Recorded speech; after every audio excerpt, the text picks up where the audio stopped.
ஓம் சாந்தி. 17/6/2016 இன்றைய முரளியின் தலைப்பு இனிமையான குழந்தைகளே, இந்த முழு உலகமும் ஈஸ்வரிய குடும்பம். அதனால தான் நீங்கள் தாய் தந்தையாக இருக்கிறீங்க, நாங்கள் உங்களுடைய குழந்தைங்கன்னு மகிமை பாடுறாங்க. இப்போ நீங்கள் நடைமுறையில் இறை குடும்பத்தினர்களாக ஆகியிருக்கிறீங்க. சொன்னாலும் சொல்லாட்டினாலும் ஒட்டுமொத்த உலகமும் குடும்பம்தான்.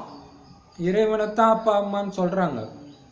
ஆனால் நிஜத்திலேயே அவருடைய குழந்தையா இருக்கிறது நீங்கள் தான் இல்லையா? அவங்களுக்கு அது தெரியல, மகிமை மட்டும் படுறாங்க, அதுக்கு என்ன அர்த்தம்னு கூட தெரியல.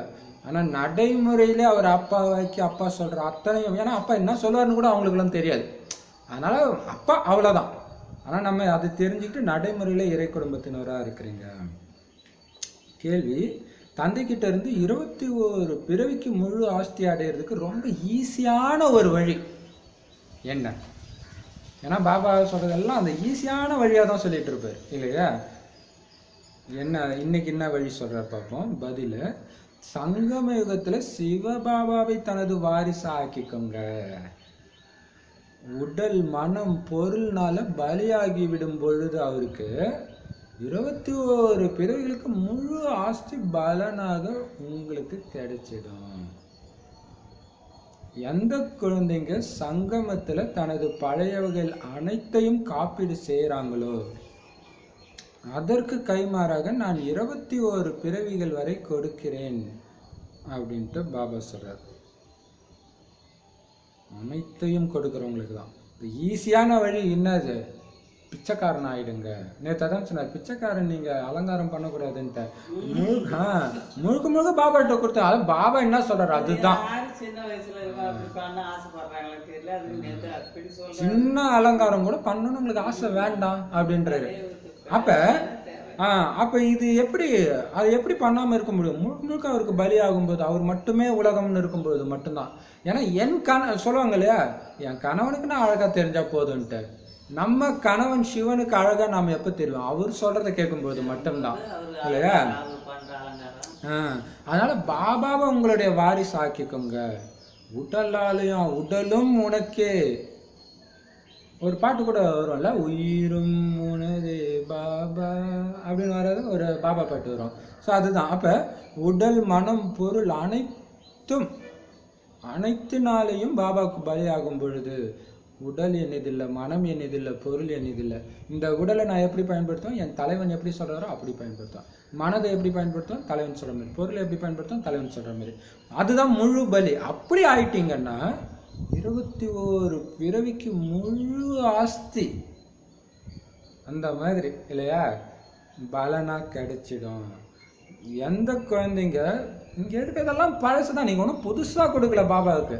ஸோ அத்தனை பழசையும் அவருக்கு கொடுக்குறீங்க. ஏன்னா இது எரிய போகுதுன்னு கன்ஃபார்மாக சொல்லிட்டாரு. அப்பயும் கொடுக்காம என்ன? இப்போ எல்ஐசி இன்சூரன்ஸ் போடுறாங்கன்னா இறந்தாதான் லாபம், இல்லைன்னா கிடையாது இல்லையா? இறந்துடுவோன்னு நம்பி போடுறாங்க. முக்கால்வாசி பேர் இறக்கவே மாட்டாங்க. அதனால தான் அது லாபமாக ஓடின்னு இருக்குது இல்லையா? யாரோ எங்கேயாவது தான் இறப்பாங்க, அவங்களுக்கு தான் லாபம். ஏன்னா கொஞ்சோண்டு கட்டுவாங்க, ஆனால் நிறைய காசு வரும். ஆனால் இங்கே கன்ஃபார்மாக இறந்தே தீரணும், உலகம் முடிஞ்சே தீரணும்னு சொல்கிறாரு, அழிஞ்சே தீரணுன்றாரு. பல தலைமுறைக்கு சேர்த்து வச்சிங்கன்னா உங்களுக்கு நீங்களே நஷ்டப்படுத்திக்கிறீங்க. அதனால் பாப்பா சொல்ற ஃபுல்லாக கொடுத்தீங்கன்னா 21 பிறவிக்கு முழுசாக உங்களுக்கு கைமாற நான் கொடுக்குறேன். இது இன்சூரன்ஸ் தான் இல்லையா அப்படின்னு பாபா சொல்கிறார். பாட்டு நேற்று ஒன்று சொன்னார் பாருங்க, யார் புத்திசாலி குழந்தைங்களோ என்ன பண்ணுவாங்களாம்? இல்லறத்தில் இருப்பாங்க, நான் புத்தியினால் விடுபட்டு இருப்பாங்க. இவங்க என்னுடையவங்க கிடையாது கிடையாது கிடையாது, என்னுடையவங்க பாபா மட்டும்தான். அப்படி இருந்தால் தான் கூப்பிட்டோன்னே டக்குன்னு போக முடியும் இல்லையா? ஒரு மாதாஜிக்கு அனுபவம் ஆகுதான். கட்டிலில் படுத்துட்டு யோகா பண்ணிட்டு இருக்காங்கன்னா திடீர்னு அவங்க ஆத்மா பிரிஞ்சு மேலே போகுதான். உடனே பாபா வராராம், பிரம்ம பாபா சிவபாபா உடல்ல அந்த ஒளி தெரியுது அவங்க காட்சி. அவங்க சொல்கிறாங்க, என்ன குழந்தை, ஏன் குழந்தை உடம்பு விட மாட்டுற? கணவனுக்காக விட மாட்டியா? இல்லை பாபா. உன் குழந்தைங்களுக்காக விட மாட்டியா? இல்லை பாபா. வேற என்ன? சேவையெல்லாம் செய்யணும்ல பாபா. அதாவது இவங்க மேலே இப்படி மேலே வரும்போதே இவங்க கூப்பிட்றாங்க, பாபா அது பயப்படலாம் இல்லை பாபா. என்ன பாபா மேலே வருது, என்ன பாபா பண்ண போறேன்னு அவர் டக்குன்னு காட்சி வருது. அவன் சொல்கிறான், ஏன் உடம்பு விட மாட்டுற? அப்போ ஏன் போகுது, என்ன பண்ண போறேன்னா அப்போ உடம்பு விடுறதுக்கு தயாராக இல்லையே, உனக்கு எண்ணம் வருதே ஏன் அப்படின்னு கேட்குறாரு. இப்போ இவங்க இப்படி சொல்லியிருக்கிறாங்க. அப்போ அது எப்போ முடியும்? இப்பவே விலகி இருந்தாதான் முடியும். இப்ப விலகாம திடீர்னு அப்ப விலகினா முடியுமா? அதுதான் பாபா சொல்ற. எனக்கு தெரிஞ்சு ஒருத்தர் வெளிநாட்டில் போய் சிங்கப்பூரோ எங்கேயோ போய் ரொம்ப நாள் வேலை செஞ்சு நல்ல காசெல்லாம் சம்பாதிச்சு வந்து அவருடைய அத்தை பொண்ணை கல்யாணம் பண்ணிக்கிறாரு. கல்யாணம் பண்ணி 1 மாதம் 2 மாதம் கழிச்சு மறுபடியும் அவர் போகணும். ஆனால் அந்த 1 மாதம் 2 மாதத்துல என்ன ஆயிடுச்சு, போகிற அன்னைக்கு அவருக்கு போகவே தோணலை, நான் போகல. அப்போ எப்படி பிடிச்சி இழுக்குது பாருங்க, 2 மாதத்து உறவை பிடிச்சி இழுக்குதுன்னா அப்போ எவ்வளோ எச்சரிக்கையாக இருக்கணும். இப்போ கேன்சல் பண்ணிட்டு இங்கே ஏதோ வச்சு பண்ணுவார். சரி, பாட்டு. கண் இல்லாதவர்களுக்கு வழி காமிங்க. ஓம் சாந்தி. பெரும்பாலானவங்க பார்த்தீங்கன்னா வெளிநாட்டுக்கு போவாங்க, ரிட்டர்ன் வருவாங்க. ஆனால் நல்லா தான் காசு இருக்கும், எல்லாம் இருக்கும். ரிட்டர்ன் வந்து அந்த கல்யாணம் பண்ணிட்டாங்கன்னு வச்சுக்கோங்களேன், கல்யாணம் பண்ணி கூட காசு இல்லாத ஒரு டைமில் அடித்து உதச்சி போயிடுவாங்க. போயிட்டு இங்கே வந்ததுக்கப்புறம் பார்த்தீங்கன்னா ரிட்டர்ன் போக மாட்டாங்க. நிறைய பேர் அது மாதிரி பார்க்குறோம். அந்த பற்று இல்லையா, அதுவும் குறிப்பாக கல்யாணம் ஆனால் வந்துடுது. பாட்டு. கண் இல்லாதவருக்கு வழி காமிங்க. ஓம் சாந்தி. குழந்தைங்க பாட்டை கேட்டீங்க. பக்தர்களை பகவான் கூப்பிடுறாரு. சரி, பக்தர்கள் பகவானை கூப்பிடுறாங்க. பகவானை முழுமையாக தெரியாத காரணத்தினால மனிதர்கள் எவ்வளவு துக்கமானவர்களாக இருக்கிறாங்க. பக்தி மார்க்கத்துல எவ்வளவு கடின உழைப்பு செஞ்சுட்டு இருக்கிறாங்க. சொல்லும்போது நான் மாத்தி படித்தேன், அது பாபா ஏதோ ஒன்று சொல்லணுன்றதுக்காக தான். பக்தர்கள் பகவானை கூப்பிடுறாங்கன்னா நான் என்ன படித்தேன்னா, பக்தர்களை பகவான் அழைக்கிறேன்னு படித்தேன். அது இல்லைன்னா இன்னைக்கு ஒரு சிஸ்டர் ஃபோன் பண்ணாங்க. இது பாபா குழந்தை ஆகிறதுக்கு 2 வருஷம் முன்னாடி நடந்ததுதான். என்னதுன்னா, ஒருத்தர் இந்த பஞ்சாபிக்காரர் சிங் இல்லையா, அவங்க வந்து இப்படி வான்னு கூப்பிட்டாங்களாம். கூப்பிட்டோன்னே இன்னும் இது தயங்கி போனாங்களாம். போனோடனே ஏதோ ஒரு மாதிரி நான் உங்களை பற்றி சொல்கிறேன் அப்படின்ட்டு அந்த வாழ்க்கையை பற்றிலாம் சொல்லி ருத்ராட்ச கோட்டையை கையில் கொடுத்துட்டு வரேன்னு சொல்லும்போது, நீங்கள் எங்கே இருக்கிறீங்க, நாங்கள் இந்தியா வந்தால் பார்க்குறோம், ஏன்னா அவங்க மலேசியா, இந்தியா வந்து பார்க்குறோம் அப்படின்னு சொல்லும்போது, நான் ஹரித்வாரில் இருக்கிறோம்மா, நீ என்னை வந்து பார்க்க தேவையில்லை, நீ ஹரித்வார் வா, நான் உன்னை வந்து பார்க்குறேன். நான் உங்களுக்கு ஒன்றுமே புரியலையா, எப்படி இவங்க எப்படி பார்க்க முடியும்ட்டு. நேற்று முரளியில் ஹரித்வாருக்கு அர்த்தம் சொன்னாரா பாபா. என்னது ஹரித்வார்னா, ஹரி வசிக்கும் இடம்தான் விஷ்ணுபுரி. அப்போ ஹரி வசிக்கும் சொர்க்கத்தின் துவாரம்னா ஹிந்தியில் கதவு, வாசல் கதவு. அப்போ சொர்க்கத்தின் வாசலுக்கு வா, நான் உன்னை வந்து பார்க்குறேன். எது சொர்க்கத்தின் வாசல்? சங்கமயுகம். இப்போ அப்படியே பார்த்தோன்னா இப்போ கண்ணெல்லாம் தண்ணி வருதான் உங்களுக்கு. ஐயோ பாபா, இதுக்கு தான் நீங்கள் சொல்லிட்டு போனீங்களா. அப்போ பாருங்க, அவங்களுக்கு நிறைய தொடர்ந்து இதே மாதிரி ஆகிருக்குது. திடீர்னு ஒரு நாள் பார்த்தீங்கன்னா சாமி மேடை வாங்கணுன்ட்டு ஏதோ போனாங்களாம். ஒரு பைத்தியக்கார பையன் துரத்திட்டே வந்தானோ, ஐயோன்னு பயந்துட்டு போய் உள்ளே போந்தாங்க. அதாவது இந்த கணபதி ஹோமம் புது வீடு கட்டினதுக்கு இப்போ வாங்கிட்டு வரும்போது அவன் வந்தோடனே பயந்துட்டு உள்ளே போயிட்டாங்க. அவனுக்கு பேச வராது போல இருக்கு. சைக்கிளை கூப்பிட்றான், ஊன்றானா. இவங்க பயந்து இருக்காங்களா. அந்த கடைக்கார பையன் சொன்னா, அவர் இப்படிலாம் பண்ண மாட்டாருமா, நல்லவர் தான், என்னன்னு தெரியலக்கா, அவங்கள தான் கூப்பிடுறாரு வாங்கன்னு. பயந்துக்கிட்டு அவங்க வாசல் வரையும் வந்து நிற்கிறாங்களாம். நிற்கும் போது சொல்றானா அப்படின்றானா, என்னது பகவான் கிட்ட இன்ஜெக்ஷன் போடுங்கன்னா பக்தி பண்ணிக்கிட்டு இருக்கிற அப்படின்ட்டு. இப்போ அவங்களுக்கு இப்போ அந்த பாபா வாணியில அந்த இன்ஜெக்ஷன் போடும்போது அவங்களுக்கு வருது. ஸோ இது மாதிரி கண்டினியூஸா. அதுக்கு முன்னாடி 10 வருஷத்துக்கு முன்னாடி என்ன ஆயிருக்குது, அவங்க கணவன் மனைவி 2 பேருமே இப்போ பாபாவுக்கு வந்த என்ன ஆயிடுச்சு, அவர் ஏதோ ரொம்ப கஷ்டம்ல இருக்கா. அப்போ படுத்துன்னு இருக்கிறாரு. படுத்துன்னு இருக்கும்போது தூங்கிட்டாரு. தூங்கினோடனே திடீர்னு நைட்டு சவுண்டு கேட்குதான், ஒலி ராஜா வந்திருக்கிறாரு, நீ என்னன்னா மரியாதை கொடுக்காம தெனவட்ட தூங்கினா இருக்கிற அப்படின்னா. அவருக்கு தூக்கி வாரி போட்டான். யாரா அதுன்னு திரும்பி பார்க்குறாராம். அப்படி பார்த்தா ஒரு நட்சத்திரம் மாதிரி ஒலி, இருட்டான ரூம், அப்படி நட்சத்திரம் மாதிரி தெரியுதான். அவர் கண்ணை தொடச்சி பார்க்குறாராம். இன்னும் நமக்கு தான் ஏதோ ஒன்று தெரியுதுன்ட்டு. உடனே லைட்டு போட்டு பார்த்தா யாருமே இல்லை. உடனே அவங்க மனைவிக்கிட்ட சொல்லி படுத்துட்டார். இருந்தாலும் இது வித்தியாசமான அனுபவம்னால தொடர்ந்து சொல்லிக்கிட்டே இருக்கிறார். அவங்க ஒரு விளையாட்டாக பேசிக்கிறாங்க, அது என்ன ஒலி ராஜா அப்படி அப்படின்னு பேசினே இருக்காங்க. இப்போ சமீபமாக தான் பாபா குழந்தையா இருக்கிறாங்க, 1 வருஷமா. பாபா குழந்தைய கடைசி மீட்டில் பாபா சொன்னார் இல்லையா, தீபராஜா வந்திருக்கிறான்னு ஒன்றும் அப்படியே தூக்கி வாரி போட்டுச்சு அவங்களுக்கு. பாருங்க இப்ப எப்படி 10 வருஷமா துரத்துறாரு அந்த குடும்பத்தை. அப்ப பக்தர்கள் பகவான் அழிச்சாங்களா, பகவான் பக்தர்கள் அழிச்சாரா? பகவான் தான் அழிச்சிருக்கிறாரு இல்லையா. பகவானே முழுசா தெரியாத காரணத்தினால மனிதர்கள் பாருங்க எவ்வளவு துக்கமானவர்களாக இருக்கிறாங்க. பக்தி மார்க்கத்துல எவ்வளவு கடின உழைப்பு செஞ்சிட்டு இருக்கிறாங்க. இந்த வாழ்க்கைக்கான விஷயம் மட்டுமே என்று எப்ப பக்தி ஆரம்பமானதோ அப்போதுல இருந்தே ஏமாற்றம் அடைஞ்சுக்கிட்டே தான் இருக்கிறாங்க. பாருங்க, பகவானை கரெக்டாக தெரிஞ்சிக்காததுனால தான் படைப்பவரை விட்டு படைப்புகள் பின்னாடி போய் சுற்றிக்கிட்டு இருக்கிறாங்க. அதனால துக்கத்தை அடைகிறாங்க. அதுவும் இல்லாமல் கஷ்டப்பட்டு பட்டினி கிடக்குறாங்க. உபவாசம், நோன்பு, அடகு குத்துறது, இது மாதிரி நெருப்பில் மிதிக்கிறது, இந்த மாதிரிலாம் பண்ணி ரொம்ப கஷ்டப்பட்டு பக்தியில் கடின உழைப்பு பண்ணுறாங்க. இந்த ஒரு பிறவி மட்டும் இல்லை, எப்போ பக்தி ஆரம்பமாச்சோ துவாபர ஆரம்பத்துல இருந்தே இப்படி தான் பண்ணி பண்ணி ஏமாந்துட்டு தான் வந்திருக்கிறீங்க. அதனால எந்த பலனும் கிடையாது. பாரதத்துல தான் தேவதைகளுடைய ராஜ்யம் இருந்தது. அதுக்கு பேரு தான் சொர்க்கம், சத்தியமான கண்டம்னு சொல்லப்படுது இல்லையா? அந்த சத்தியமான கண்டம் பார்த்தீங்கன்னா இதுலயே சத்தியம் சிவம் சுந்தரம் சத்தியமே விஜயித்து எல்லாம் அந்த சத்தியம் சத்தியன்ற வார்த்தையே இங்க வந்துகிட்டே இருக்குது இல்லையா? ஏன்னா பாரதம் தான் அப்படி இருந்துச்சு, உண்மையான கண்டம். அங்க இருக்கிற தங்கமும் உண்மையானது, மனிதர்களும் உண்மையான தங்கம் மாதிரி அவ்வளவு அன்பானவர்களாக இருந்தாங்க. பாரதத்துடைய மகிமை ரொம்ப உயர்ந்தது. ஏன்னா பரமபிதா பரமாத்மாவுடைய பிறப்பிடமாச்சு. அவருடைய உண்மையான பெயர் சிவன். சிவ ஜெயந்தி கொண்டாடுறாங்க இல்லையா? கடவுளே பிறந்த இடம்னா அது சாதாரண மகிமையா இருக்கும். அதனால்தான் அவ்வளவு மகிமை. வெளிநாட்டுல இருந்தெல்லாம் திருப்பதி எல்லா இடத்துக்குமே போறாங்க. ஆனா அந்த பரமபிதாவுக்கு பரமபிதான்னு சொல்றாங்க, பரமாத்மான்றாங்க, கர்த்தருன்றாங்க, அல்லான்றாங்க. ஆனா அவருடைய உண்மையான பெயர் சிவன். அந்தந்த மொழியில அதுக்கு என்ன அர்த்தமோ அதை மொழிபெயர்த்து அப்படி மாற்றி வச்சுக்கிறாங்க.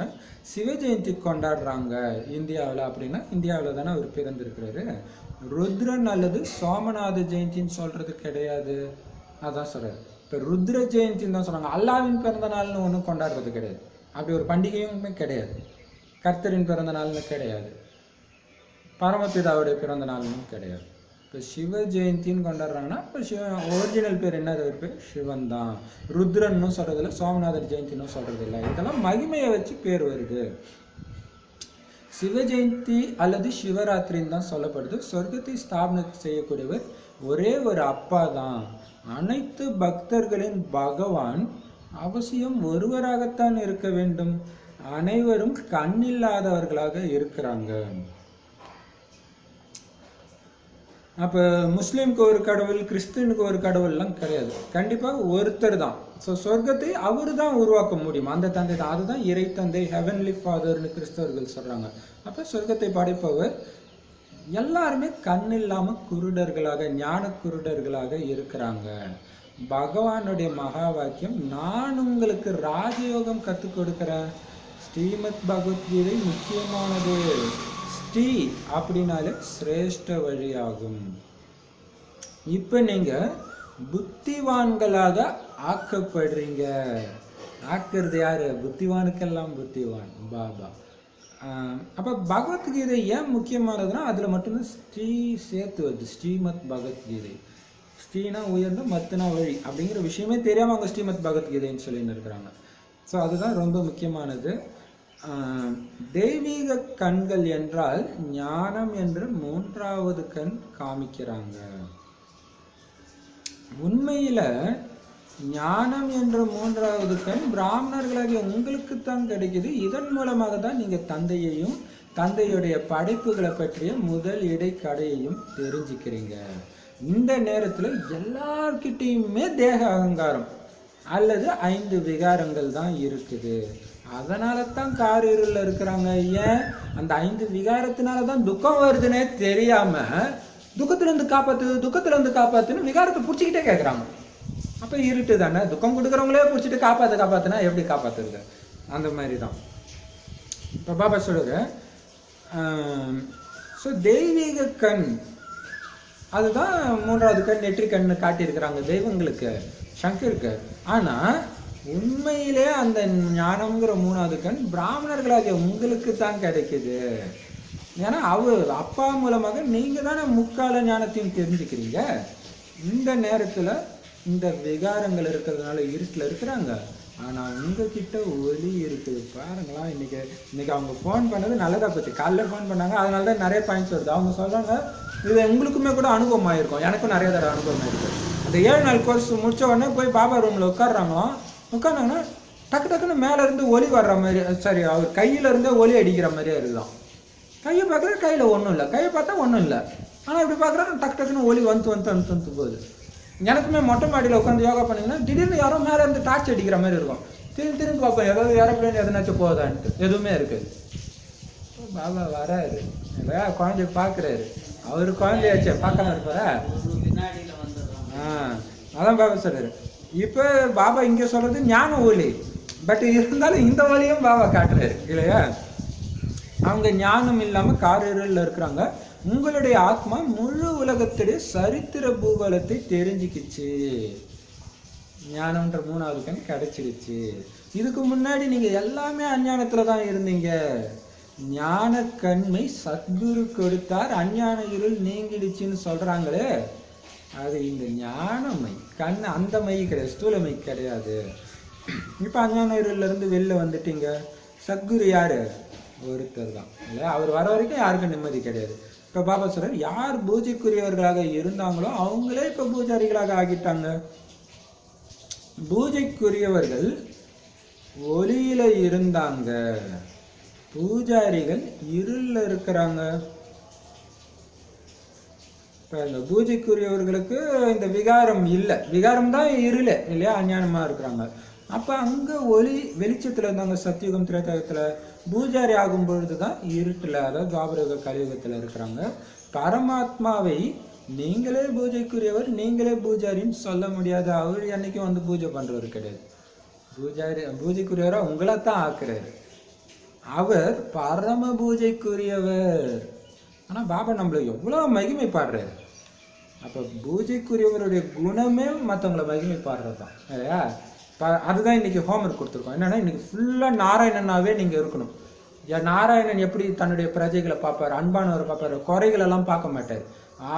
குறை எடுத்துட்டு இன்னொருத்தர் சொல்ல மாட்டார். அவர் பிரஜையை குறைய அவரே சொன்னா அவருக்கு தான் அசிங்கம்.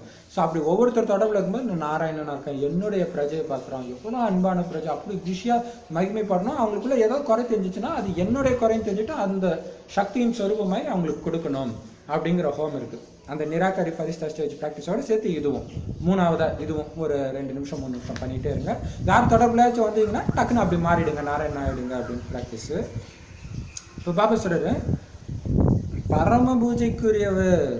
ஆனா பாபாவுக்கு தான் அந்த பரமன்ற வார்த்தை, பரம பூஜைக்குரியவர், பரமசிவன், பரமபிதா. எல்லா மதத்திலுமே இங்க பரமசிவன்றோம், அங்க பரமபிதான்றாங்க. பிதாக்களுக்கெல்லாம் பிதா இல்லையா, ஆத்மாக்களுக்கெல்லாம் உயர்ந்தவர். இப்ப பாபா சொல்றாரு எல்லோரையுமே பூஜைக்குரியவராக ஆக்கக்கூடியவர், அவர் பரம பூஜ்யமானவர் அப்படின்னு கூறப்படுகிறார். பரம்பிதா பரமாத்மா என்றால் பரமாத்மா. கிருஷ்ணரை இப்படியெல்லாம் சொல்றது கிடையாது. பரமபிதா பரம்னா உயர்ந்த ஆத்மா அப்படின்னா அதுதான் பரமாத்மா. பரமாத்மாவுக்கு அர்த்தம் கொடுக்கிறாரு. அப்ப அந்த பரமபிதாவையும் பரமாத்மாவையும் சேர்த்து வர்றதுதான் பரமாத்மா இல்லையா. எவ்வளவு பெரிய விஷயம். அங்கேயும் பாருங்க பரமாத்மான்னு வருது. அந்த பரம அதுதான் எல்லாத்துலயும் முக்கியமானது. கிருஷ்ணரை இப்படி நீங்க சொல்ல முடியாது. அவங்க பரமாத்மா கிருஷ்ணர் சொன்னார் அப்படின்னு சொல்லின்னு இருக்கிறாங்க. விஷ்ணு பக்தர் பரமாத்மான்ற வார்த்தையை கிருஷ்ணருக்கு தான் பயன்படுத்திட்டு இருக்கிறாங்க. அவரை எல்லோரும் பரமபிதான்னு சொல்ல மாட்டாங்க. கிருஷ்ணர் ஏத்துவாங்களா? கிறிஸ்டின்ஸ் ஏத்துக்க மாட்டாங்க. நிராகார இறைவனைத்தான் எல்லோரும் பரமபிதான்னு சொல்றாங்க. கண்ணுக்கு தெரியாத இறைவன் அப்படின்னா ஏத்துக்குவாங்க பரமபிதான்ட்டு. அவரும் ஆத்மா தான், ஆனால் உயர்ந்தவரா பரம், அதாவது உயர்ந்தவரா இருக்கிறாரு. அதனால தான் அவரை பரமாத்மான்னு சொல்றாங்க. அந்த பரமாத்மா சதா பரந்தாமத்தில் இருக்கக்கூடியவர், பரந்தாம நிவாசியவர், பரந்தாமன். ஆனா அதையும் தூக்கி விஷ்ணுக்கு தானே போட்டாங்க பரந்தாமன்ற பேரு இல்லையா. சரி, ஆங்கிலத்துல அவரை சுப்ரீம் சோல். உண்மையிலே பாத்தீங்கன்னா விஷ்ணு வந்து பரந்தாமத்துல ரொம்ப ரொம்ப கம்மியான நேரம் தான் இருப்பாரு. போவாரு டக்குன்னு வந்துடுவாரு, இங்க பெரிய எடுத்துருவாரு இல்லையா. உல்டாவை கொடுத்துட்டாங்க. சரி, இப்ப பாப்பா சொல்றாரு ஆங்கிலத்துல அவரை தான் சுப்ரீம் சோல் பரமாத்மான்னு சொல்றோம். பாபா சொல்றாரு ஆத்மா பரமாத்மாவை விட்டு பிரிந்து வெகு காலம் ஆகிடுச்சுன்னு நீங்க பாடவும் செய்றீங்க. பரமாத்மா பரமாத்மாவை விட்டு பிரிந்து, நேற்று ஒரு சூப்பர் பாயிண்ட் சொன்னார் பார்த்தீங்களா, எங்களை தூய்மையாக்குங்கன்னு சொல்றீங்கன்னா ஏதோ ஒரு டைம்ல தூய்மையா இருந்திருக்கிறீங்க, அதனாலதான் இப்ப மீண்டும் தூய்மையாக்குங்கன்றீங்க. அமைதி வேணும்னா என்ன அர்த்தம்? ஏதோ ஒரு டைம்ல இருந்துச்சு, நடுவுல போயிடுச்சு. அது ஒரு சூப்பரான பாயிண்ட். இப்ப பாப்பா சொல்ற ரொம்ப காலம் பிரிஞ்சு இருந்துச்சுன்னு பாடுறீங்க, பரமாத்மாவை விட்டு வெகு காலமாக வெகு காலம் ஆகிடுச்சு. சரி சரி, பரமாத்மா விட்டு பிரிஞ்சு வெகு காலம் ஆயிடுச்சுன்னு சொல்றது இல்ல. ஆத்மா பரமாத்மா விட்டு பிரிஞ்சுதான் வெகு காலம் ஆச்சுன்னு சொன்னாங்களே தவிர பரமாத்மா விட்டு பிரிஞ்சு வெகு நாள் ஆச்சுன்னு சொல்லல. அப்படி என்ன அர்த்தம்? ஆத்மா வேற பரமாத்மா வேற அப்படின்னு சொல்றது. ஆத்மா தான் பரமாத்மா தான் ஆத்மா அப்படின்னு சொல்றதுதான் முதல் நம்பர் அஞ்ஞானம், பெரிய தவறு. நானே கடவுள் சொல்லுகிறது இல்லையா? ஆத்மாவானது பிறப்பு இறப்புல வருது, பரமாத்மா மறுபிறப்புகள்ல வர்றது கிடையாது. ஸோ வித்தியாசத்தை சொல்றாரு. அதைத்தானே பாபா ஃபர்ஸ்ட் புரிய வைக்கிறாரு இல்லையா? ஆத்மாவுக்கும் பரமாத்மாவுக்கும் உள்ள வித்தியாசம். அவரும் ஆத்மா தான், ஆனால் பிறக்கிறது கிடையாது. பாரதவாசிகளாக நீங்க சொர்க்கவாசிகளாக இருந்தீங்கன்னு உங்களுக்கு உட்கார்ந்து புரிய வைக்கிறார் பாபா. மனிதர்கள்ல பூஜைக்குரியவர்கள் தேவி தேவதைகள் தான். பூஜை, அதான் பாபா சொன்னாரு, உங்களையும் பூஜை பண்ண முடியாது, ஏன்னா சம்பூர்ணம் ஆகலை. நீங்க அவங்களோட உயர்ந்தவங்க தான், இருந்தாலும் உங்களை பூஜை பண்ண முடியாது, ஏன்னா நீங்க சேவையெல்லாம் செய்றீங்க, அதனால உயர்ந்தவர்கள். பட் இன்னும் சம்பூர்ணம் ஆகலை. ஸோ பூஜைக்குரியவர்கள் அவங்கள தான் சொல்ல முடியும். மற்றபடி இவங்க எல்லாருமே ஈஸ்வரிய குடும்பம் தான். ஏன்னா எல்லாரும் ஈஸ்வரன் தானே படைக்கிறாரு, நீங்க தான் தாய் தந்தை, அதுதான். அப்ப எப்படி எல்லாரையும் படைக்கிறாரு அப்படிங்கிறது தான் இங்க ஒரு விஷயம். பாபா யாரை படைக்கிறாரு? பிராமணர்களை தானே படைக்கிறாரு. அப்புறம் எல்லாரும் எப்படி படைக்கிறாருன்றாரு? அப்ப பாபா கிட்ட இந்த ஞானத்தை எடுக்க இயேசு கிறிஸ்துவும் வராரு, நபியும் வராங்க, எல்லாருமே வராங்க. கடைசியில தாரணை பண்றதுக்கு தான் அவங்களுக்கு டைம் இருக்காது. இங்க எடுத்த ஞானத்தை அவரு துவாபர யுகத்துல பிறந்து சொல்றதை கேட்டுதான் அந்த மதமே உருவாகுது. அப்ப இன்டைரக்டா அதையும் பாபா தான் படைக்கிறார், ஏன்னா பாபா சொன்ன ஞானம் தான் அங்கேயும் வருது. அப்ப அனைவரையும் படைக்கிறவர் யார்? ஸோ படைக்கிறதுன்றது இந்த அர்த்தத்துல தான். இப்ப பாபா சொல்றாரு, நீங்க அப்ப எல்லாருமே ஈஸ்வரிய குடும்பம் தான், நீங்க தான் தாய் தந்தை, நாங்க உங்களுடைய குழந்தைங்கன்னு பாடுறாங்க. அப்ப குடும்பம் தானே இது. நல்லது. தாய் தந்தைன்னு நீங்க யார சொல்றீங்க? இப்படி சொல்றது யாரு? யார சொல்றீங்க? பரமாத்மாவை தாய் தந்தைன்றீங்க, சொல்றது ஆத்மா. இப்ப ஆத்மா தான் சொல்லுது. அப்ப ஆத்மா தாய் தந்தைன்னு சொன்னா ஆத்மாவை தானே அப்பாவை ஏத்துக்கும், அதான் பரமாத்மா. உங்களுடைய கருணையினால எங்களுக்கு, அப்ப உடலை சொல்லல இல்லையா? ஆத்மாவுக்கு அப்போ ஒரு ஆத்மாவை தான் இருக்க முடியும். ஸோ அது பரமாத்மாவை தவிர உடல் கிடையாது. உங்களுடைய கருணையினால எங்களுக்கு சொர்க்கங்கிற சுகமான பூமி கிடைச்சிருந்தது. தாய் தந்தையாகி நீங்க சொர்க்கத்தை ஸ்தாபனை செய்றீங்க, ஆக நாங்கள் உங்களுடைய குழந்தைகளாக ஆகிறோம். அப்ப உண்மையிலே பார்த்தீங்கன்னா பக்தி இது எல்லாமே இதுக்கு முன்னாடி பாபா கொடுத்த சுகமான வாழ்வுக்கு நன்றி கடன் கொடுக்குற மாதிரியும் இருக்குது. ஒரு பக்கம் துக்கத்துல இருந்து காப்பாத்துங்கன்னு சொல்ற மாதிரியும் இருக்குது, ஒரு பக்கம் என்கிட்ட கொடுத்தியே திரும்ப கொடு, அப்ப திரும்ப கொடுன்னு கூப்பிட்டா கூட அது பண்ணதுக்கு ஒரு நன்றி கடன் மாதிரியும் தான் இருக்குது இல்லையா? அதான் பாபா சொல்றாரு, உங்க மூலமாக அப்ப என்ன கிடைச்சது, அவர் எனக்கு என்ன பண்ணிட்டாரு, நான் எதுக்கு அவரை கும்பிடணும் கேட்குறாங்க தானே எவ்வளோ நாஸ்திகர்கள். மறந்துட்டாங்க இல்லையா? கிடைச்சிருந்துச்சு, மறந்துட்டாங்க. ஆக நாங்கள் உங்களுடைய குழந்தைகளாக இப்ப ஆகிறோம். நான் சங்கமத்துல வந்துதான் புது உலகத்துக்காக ராஜயோகம் கற்றுக் கொடுக்கிறேன் அப்படின்னு தந்தை சொல்றாரு. மனிதர்களின் புத்தி முற்றிலும் கீழானதா ஆயிடுச்சு. சொர்க்கத்தை நரகம்னு புரிஞ்சுக்கிறாங்க, இந்த நரகத்தை சொர்க்கம்னு புரிஞ்சுக்கிறாங்க. இது எவ்வளவு பெரிய விஷயம். நரகத்தை நல்ல வசதி உள்ள பணக்காரங்க இதுவே சொர்க்கம்னாங்க. சுகமா வாழ்ந்த கிருஷ்ணர் போய் கம்சன் கூட சண்டை போட்டாரு, ராவணன் கூட சண்டை போட்டாருன்னு அது நரகமாக்கி விட்டாங்க. எவ்வளவு சூப்பரா சொல்றாரு இல்லையா இந்த பாயிண்ட். அதனாலதான் அந்த மனிதர்களை பாபா என்ன சொல்றாரு, புத்தியற்ற மனிதர்கள். அவ்வளவு கீழானதாயிடுச்சு. சொர்க்கத்துல இவங்க இருப்பாங்களா? நிறைய பேர் இருக்காம, ஆனா போற நானும் தான் அடிச்சுக்கிறேன், உங்க கடவுளும் தான் அடிச்சுக்கிறாரு, அவரு எங்க என்னோட பெரியவர். அதுதான். அப்ப புத்தியற்ற மனிதர்கள் அவங்க புரிஞ்சிக்கல. அங்கேயும் கம்சன், ஜராச்சந்தன், ஹிரண்யன் போன்றவர்கள் இருந்தாங்க. இந்த மாதிரி அசுர சுபாவம் உள்ளவங்க இருந்தாங்கன்னு சொல்லிடுறாங்க பக்தியில. நீங்க மறந்துட்டீங்களா என்ன அப்படின்னு இப்ப தந்தை புரிய வைக்கிறாரு. எனது சிவ ஜெயந்தியையும் அப்படி ஒரு வேளை நீங்க வாழ்ந்த இடத்துல அதெல்லாம் இருந்திருந்தா நீங்க இறைவனை மகிமையே பாட மாட்டீங்க அப்புறம் இல்லையா? அந்த இடத்துக்கு போனோடனே உங்களுக்கு தோணவும் தோணாது இல்லையா? சரி, இப்ப பாபா சொல்றோம், எனது சிவ ஜெயந்தியையும் நீங்க பாரதத்துல தானே கொண்டாடுறீங்க, சிவராத்திரின்னு பாடப்பட்டிருக்கு. எந்த ராத்திரி? இந்த பிரம்மாவின் எல்லையற்ற ராத்திரி. தந்தை சங்கம யுகத்துல இரவை பகலாக, அதாவது நரகத்தை சொர்க்கமாக ஆக்குறாரு. ஸோ சிவராத்திரின்னு ஏன் சொல்லியிருக்காங்கன்னா, அது பிரம்மாவுடைய ராத்திரியில ஆக்குறாரு. பிரம்மாவின் இரவு இல்லையா, திரேதாயுகம் துவாபரயுகம் கலியுகம், இன்னைக்கு எவ்வளவு சூப்பரா சொல்றாரு இல்லையா. சரி, அதாவது நரகத்தை சொர்க்கமா ஆக்குறாரு. அப்ப நம்ம ஈஸியா இப்படி புரிய வைக்கலாம்ல. அந்த சக்கரத்தை சொல்லும் போது பாருங்க, இது பகல், எல்லையற்ற பகல், இது எல்லையற்ற இரவு. இரவுல இறைவன் வர்றதுனால தான் அவருடைய பிறந்த நாள் ராத்திரி கொண்டாடுறாங்க. அப்படி யார் கொண்டாடுறாங்க? சிவராத்திரி இல்லையா. இப்ப பாபா சொல்றாரு நவராத்திரின்னு இருக்குது துர்கைக்கு. ஏன்னா அவங்களுடைய வேலையும், அவங்களும் ராத்திரி தானே பிறகுறாங்க. பாபா வந்தோடனே தானே நாம பிறக்கிறோம் இல்லையா. இப்ப எவ்வளவு சூப்பர் இல்லையா. இவங்க 2 பேருக்கு தான் ராத்திரி பிறந்தனால.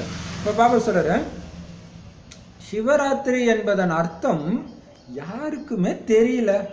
என்னென்னமோ கதை சொல்லுவாங்க. வேடன் போனா, வில்வ மரத்துல போனா, இலைய போட்டான், அதுக்கும் இதுக்கும் என்ன சம்பந்தம் இருக்குது? அவர் ராத்திரி ஃபுல்லா கண்ணு மூச்சானா அதனால சிவராத்திரியா? ஒரு விதத்துல அதுவும் கரெக்டு தான். அதுவும் நம்ம தான் இல்ல, நாம தான் அந்த வேடன். அப்படி கீழான நிலையில இருக்கும்போது இறைவனுக்கு பூஜை போடல, நாம அவர் வழிபடி நடக்கிறத அங்க இலையினால பூஜை பண்ணா அப்படின்ற மாதிரி கட்டாங்க. சரி, பகவான் நிராகாரமானவர். மனிதர்களுக்கு பிறவி பிறவியாக சரீரத்தின் பேர் மாறிக்கிட்டே இருக்குது. எனக்கு சரீரத்தின் பேர் எதுவுமே கிடையாதுன்னு பரமாத்மா சொல்றாரு. என் பேரே சிவன் தான். நான் வயோதிக வானப்பிரஸ்த சரீரத்தை ஆதாரமாக எடுத்துக்கிறேன். ஒரு சிலர் வட இந்தியாவில் பார்த்தீங்கன்னா சிவன் அந்த வயோதிக உடல்ல காட்டுவாங்க. அந்த சங்கரை தாடியெல்லாம் வச்சுட்டு இருக்கிற மாதிரி இருக்கும். ஸோ அதான் கரெக்ட் இல்லையா. பிரம்மாவும் வயோதிகர், பாபாவும் அப்படி காட்டுற மாதிரி. ஆனால் பாபா வயோதிகர் கிடையாது, வயோதிக உடலை எடுக்கிறாரு, அவ்வளோதான். மற்றபடி நீங்க தான் ஆத்மா உடம்பு எடுத்துக்கிட்டே இருக்கனால உடம்புக்கு பேர், ஆத்மாவுக்கு கிடையாது.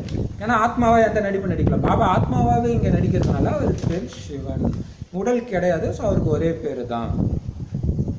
இவர், அதாவது இந்த பிரம்ம பாபா பூஜைக்குரியவராக இருந்தார். பாருங்க, இப்ப 84 பிறவி எடுத்து பூஜாரி ஆயிட்டாரு. சிவபாபா சொர்க்கத்தை படைக்கிறாரு. நாம அவருடைய குழந்தைங்கன்னா அவசியம் நாம சொர்க்கத்துக்கு எஜமானர்களாக ஆகணும். இல்லைன்னா பாபான்னு சொல்றதுல அர்த்தமே கிடையாது. சொர்க்கத்தை படைக்கிற அப்பாவை வச்சுக்கிட்டு நீங்க சொர்க்கத்துல போய் சும்மா ஒரு பிரஜையா இருந்தீங்கன்னா, சொர்க்கத்தின் தந்தைன்னா எஜமானனா ஆகணும் நீங்க. அப்பதான் உண்மையிலே அப்பாவுடைய குழந்தை. அந்த மாதிரி முயற்சி பண்ணணும். பாபா சொல்றாரு, சிவபாபா உயர்ந்ததிலும் உயர்ந்தவர். பிரம்மா விஷ்ணு சங்கருக்கு கூட அவங்களுக்குன்னு நாடகத்துல பாகம் இருக்குது. ஒவ்வொரு ஆத்மாவுக்கும் அவங்களுக்கான சுகம் துக்கத்தின் பாகம் பதிவாகி இருக்குது. நாம சிவபாபாவின் வாரிசாக ஆகி இருந்தோம் அப்படின்னு இப்ப நீங்க புரிஞ்சுக்கிட்டீங்க. அப்ப பாருங்க, அது பிரம்மாவாகட்டும், அதாவது பிரம்மாவா இருக்கும்போது விஷ்ணுவா இருக்கும்போது அவங்க துக்கம் இல்லாம இருக்கலாம். பட் அந்த ஆத்மா கீழே வரும்போது என்ன ஆகும்? துக்கத்தை அனுபவிக்க தான் செய்யும். எல்லா ஆத்மாவுக்குமே அதுக்குன்னு பார்ட் இருக்குது. இப்ப பாபா சொல்றாரு, இப்ப பாத்தீங்கன்னா பிரம்மா, பாபா அடிக்கடி சொல்றாரு, பிரம்மா யாரு? இங்க இருக்கிற ஒரு பேர் தான் பிரம்மா. பிரஜாபிதா பிரம்மனால இங்க பிரஜைகள் கிட்ட இருக்கிறவர் தான் பிரம்மா. அப்ப இவரு மேல போனதுக்கு அப்புறம் தான் ஒரு பேர் ஃபரிஸ்தா. அப்ப ஃபரிஸ்தானாலே அவர் சங்கர் தான். ஸோ சங்கருடைய பார்ட் அங்கதான் நடக்குது. ஸோ எல்லாத்துக்குமே அவங்கவுங்களுக்குன்னு ஒரு பார்ட் இருக்குது. உயர்ந்தவங்க தான், ஆனா அவங்களோட உயர்ந்தவர் யாரு? பாபா. அதுக்கு அடுத்தபடியா தான் பிரம்மா விஷ்ணு சங்கர். இப்ப பாபா சொல்றாரு, ஒவ்வொரு ஆத்மாவுக்குமே அவங்கவுங்களுக்கான சுகதுக்கத்தின் பாகம் பதிவாகி இருக்குது. ஆத்மாவிலே பதிவாகி இருக்கு. நம்ம சிவபாபாவுடைய வாரிசா ஆகி இருந்தோம் போன கல்பத்திலையும் அப்படின்னு இப்ப புரிஞ்சுக்கிட்டீங்க. சிவபாபா சொர்க்கவாசிகளாக உங்களை ஆக்கி இருந்தாரு. அதனால தான் அவரை எல்லோருமே நினைவு செய்யறாங்க. பாருங்க, இது ஒரு சூப்பரான விஷயம். நான் தான் நாராயணனா இருந்தேன் அப்படின்னு நிச்சய புத்தி இருந்துகிட்டே இருந்தா நீங்க நாராயணனா ஆயிடுவீங்க. அது முடியுமா? எல்லாரும் ஆயிட முடியுமா அப்படின்னு நினைப்பாங்க. எல்லாரும் இந்த மாதிரி நினைக்க மாட்டாங்க. நான் தான் அப்படின்ட்டு நீங்க நினைங்க, கண்டிப்பா ஆயிடுவீங்க.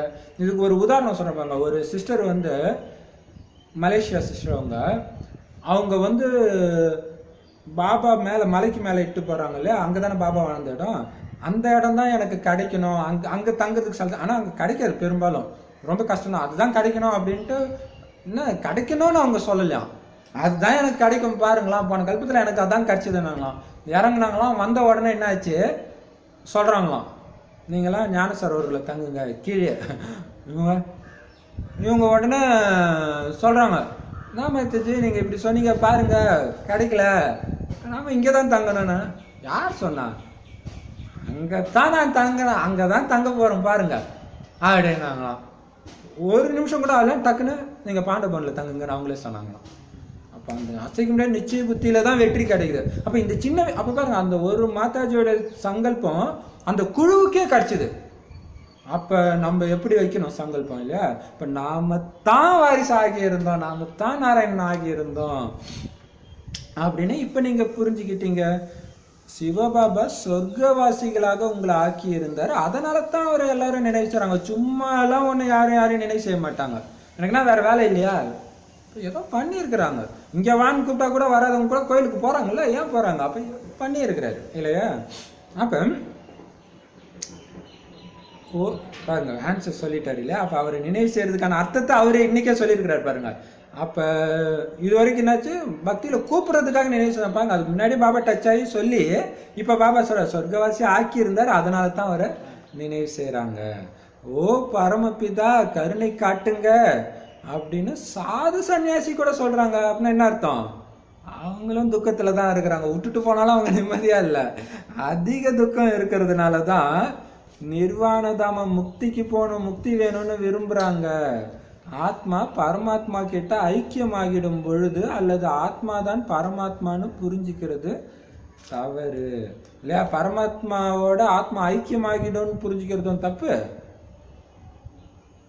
அப்படின்னா என்ன அர்த்தம், போயிட்டு ரிட்டர்னே வராது, ஜோதியோட ஜோதியா கலந்துரும் அப்படி புரிஞ்சுக்கிறதும் தப்பு.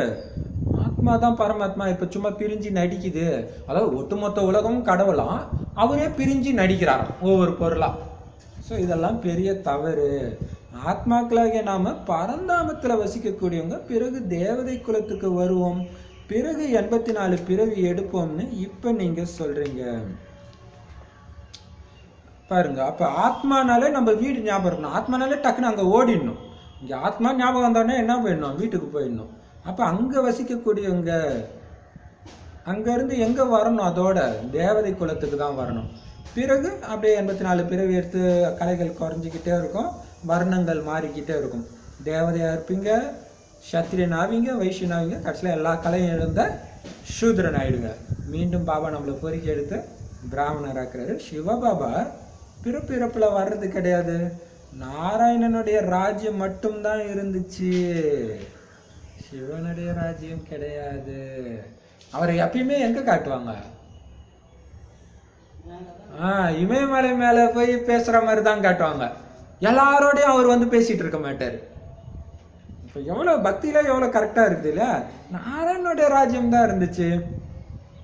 எப்படி கிறிஸ்தவ தர்மத்துல 1ஆம் எட்வர்டு 2ஆம் எட்வர்டு அப்படின்னு நடைபெற்றதோ, அதே மாதிரி அங்கேயும் கூட 1ஆம் லட்சுமி நாராயணன் 2வது லட்சுமி நாராயணன் இப்படியே 8 அப்படியே வந்துகிட்டே இருக்கும், 8 சாம்ராஜ்யம் நடக்கும். எவ்வளவு துல்லியமா சொல்றாரு பாருங்க. நடக்க வருது, அதாவது நம்ம படிக்கிறோம் 1ஆம் பல்லவன் 2ஆம் பல்லவன் 3ஆம் பல்லவன்ட்டு நடந்ததை படிக்கிறோம், ஆனா பாபா நடக்க போறத சொல்றாரு, கரெக்டா 8 தான் வரும்ட்டு. ஏன்னா அதே தான் நடக்கும் செஞ்சுது. இப்ப பாபா சொல்றாரு, இப்ப பிராமணர்களாகிய உங்களுக்கு இந்த 3வது கண் திறக்கப்பட்டிருக்கு. தந்தை உட்கார்ந்து ஆத்மாக்கள் கிட்ட பேசுறாரு. பாபா நேத்து ஒண்ணு சொன்னாரு, பாபா உங்களுடையவங்க யாராவது இறந்தா அழுவியா அப்படி கேட்கிறாராம். கொஞ்சம் தண்ணி கண்ணில் வந்துச்சு வெயில், எவ்வளவு சூப்பர் இல்லையா. இதுதான் ஞாபகம் வருது, ஆத்மாக்கள் கிட்ட உட்கார்ந்து உரையாடுறாருன்னா அதே மாதிரிதான் அதுல சொன்னது. நீங்க இப்படி 84 பிறவி சக்கரத்துல இத்தனை பிறப்புகள் எடுத்து வந்தீங்க, வர்ணங்களின் சித்திரத்தையும் உருவாக்குறீங்க, அதுல தேவதா சத்ரிய வைஷ்ய சூத்ர பிராமணர்களை உருவாக்குறீங்க. நாம பிராமணர்கள் குடுமி போன்றவர்கள் என்பதை இப்ப நீங்க தெரிஞ்சுக்கிட்டீங்க. இந்த நேரத்துல நாம நடைமுறையில ஈஸ்வரிய வம்சத்தினர்களாக இருக்கிறோம். இதுதான் என்ன ரூபம், விராட ரூபம் இல்லையா? விராட ரூபத்துல அப்படியே பெரிய மகாவிஷ்ணு நின்று இருக்கிற மாதிரி இருக்கும். முகம் ஃபுல்லா தேவதைகளா இருக்கும். புஜங்கள் ஃபுல்லா சத்திரியர்கள், வயிறு ஃபுல்லா வைசியர்கள், காலு ஃபுல்லா சூத்திரர்கள் இருக்கும். ஆனா குடுமி மட்டும் காட்டாம விட்டுட்டாங்கன்றது இல்ல. ஏன்னா விஷ்ணுக்கு குடுமி காட்டினா நல்லா இருக்காது. ஸோ குடுமி தான் பிராமணன். அந்த பிராமணன் உருவாக்குன சிவனையும் மறைச்சிட்டாங்க, அதனால தெரியல அப்படின்னு சொல்லி இருக்கிறாரு. இந்த நேரத்துல நடைமுறையில இறைவனுடைய வாரிசு ஆகியிருக்கிறோம், வம்சத்தினர் ஆகியிருக்கிறோம். இந்த எளிய ராஜயோகம் மற்றும் ஞானத்தின் மூலம் நமக்கு சுகமான உலகம் கிடைக்குது.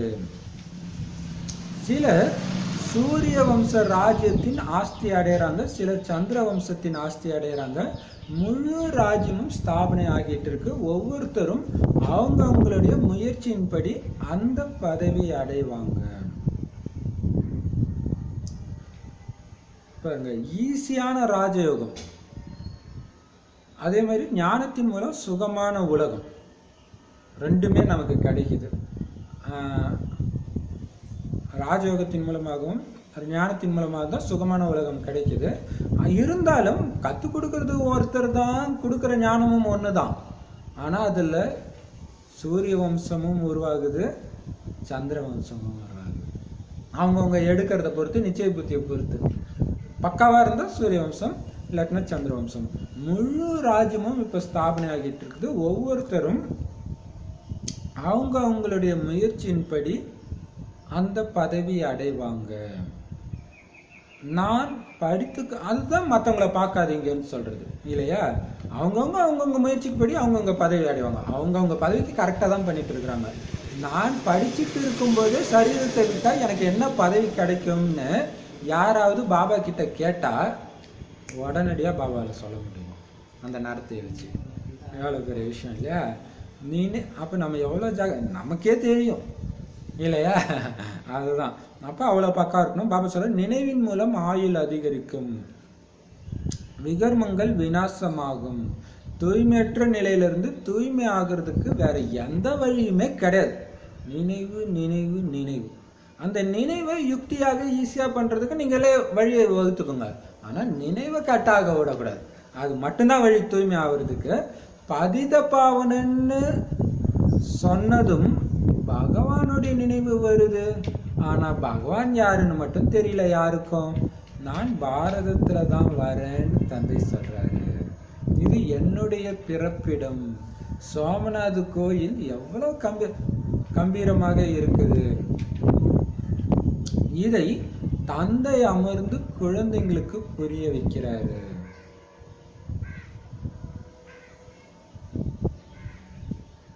பக்தி மார்க்கத்துல சோமநாதர் கோயில்ல என்ன விசேஷம்? சிவனுடைய கோயில். ஆனா என்ன விசேஷம்? முதல் கோயில் இல்லையா, விக்ரமாதித்தன் கட்டினது. அதான சோமநாதர் ஆலயம் தானே.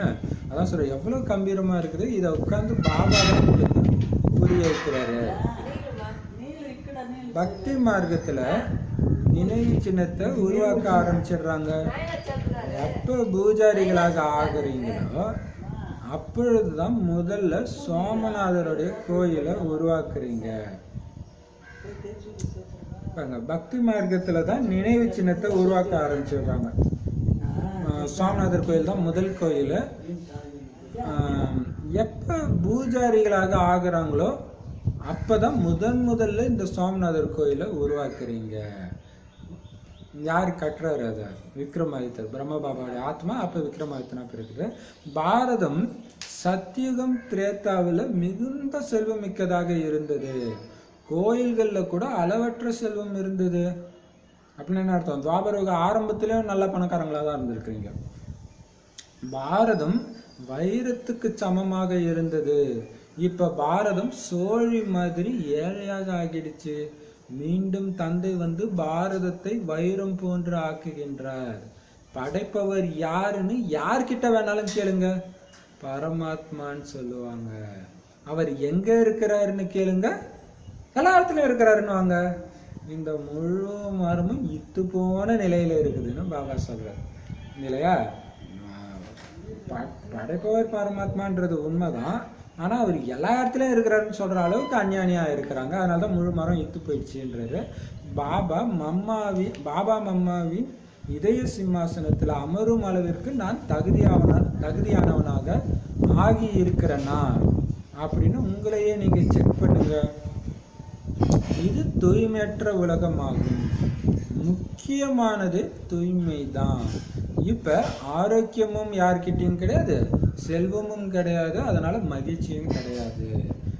இங்க இருக்கிறது எல்லாமே காணல் நீர் மாதிரி ராஜ்யம்தான். இதை பற்றியும் சாஸ்திரத்துல துரியோதனனின் கதை எழுதப்பட்டிருக்கு. விகாரிகள் தான் துரியோதனன்னு சொல்லப்படுறாங்க. எங்களுக்கு கௌரவம் கொடுங்கள் என்று திரௌபதிகள் கூறுகின்றனர்.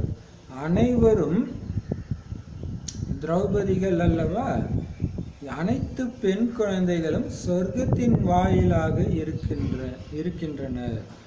பாபா எவ்வளவு நல்ல முறையில புரிய வைக்கிறாரு.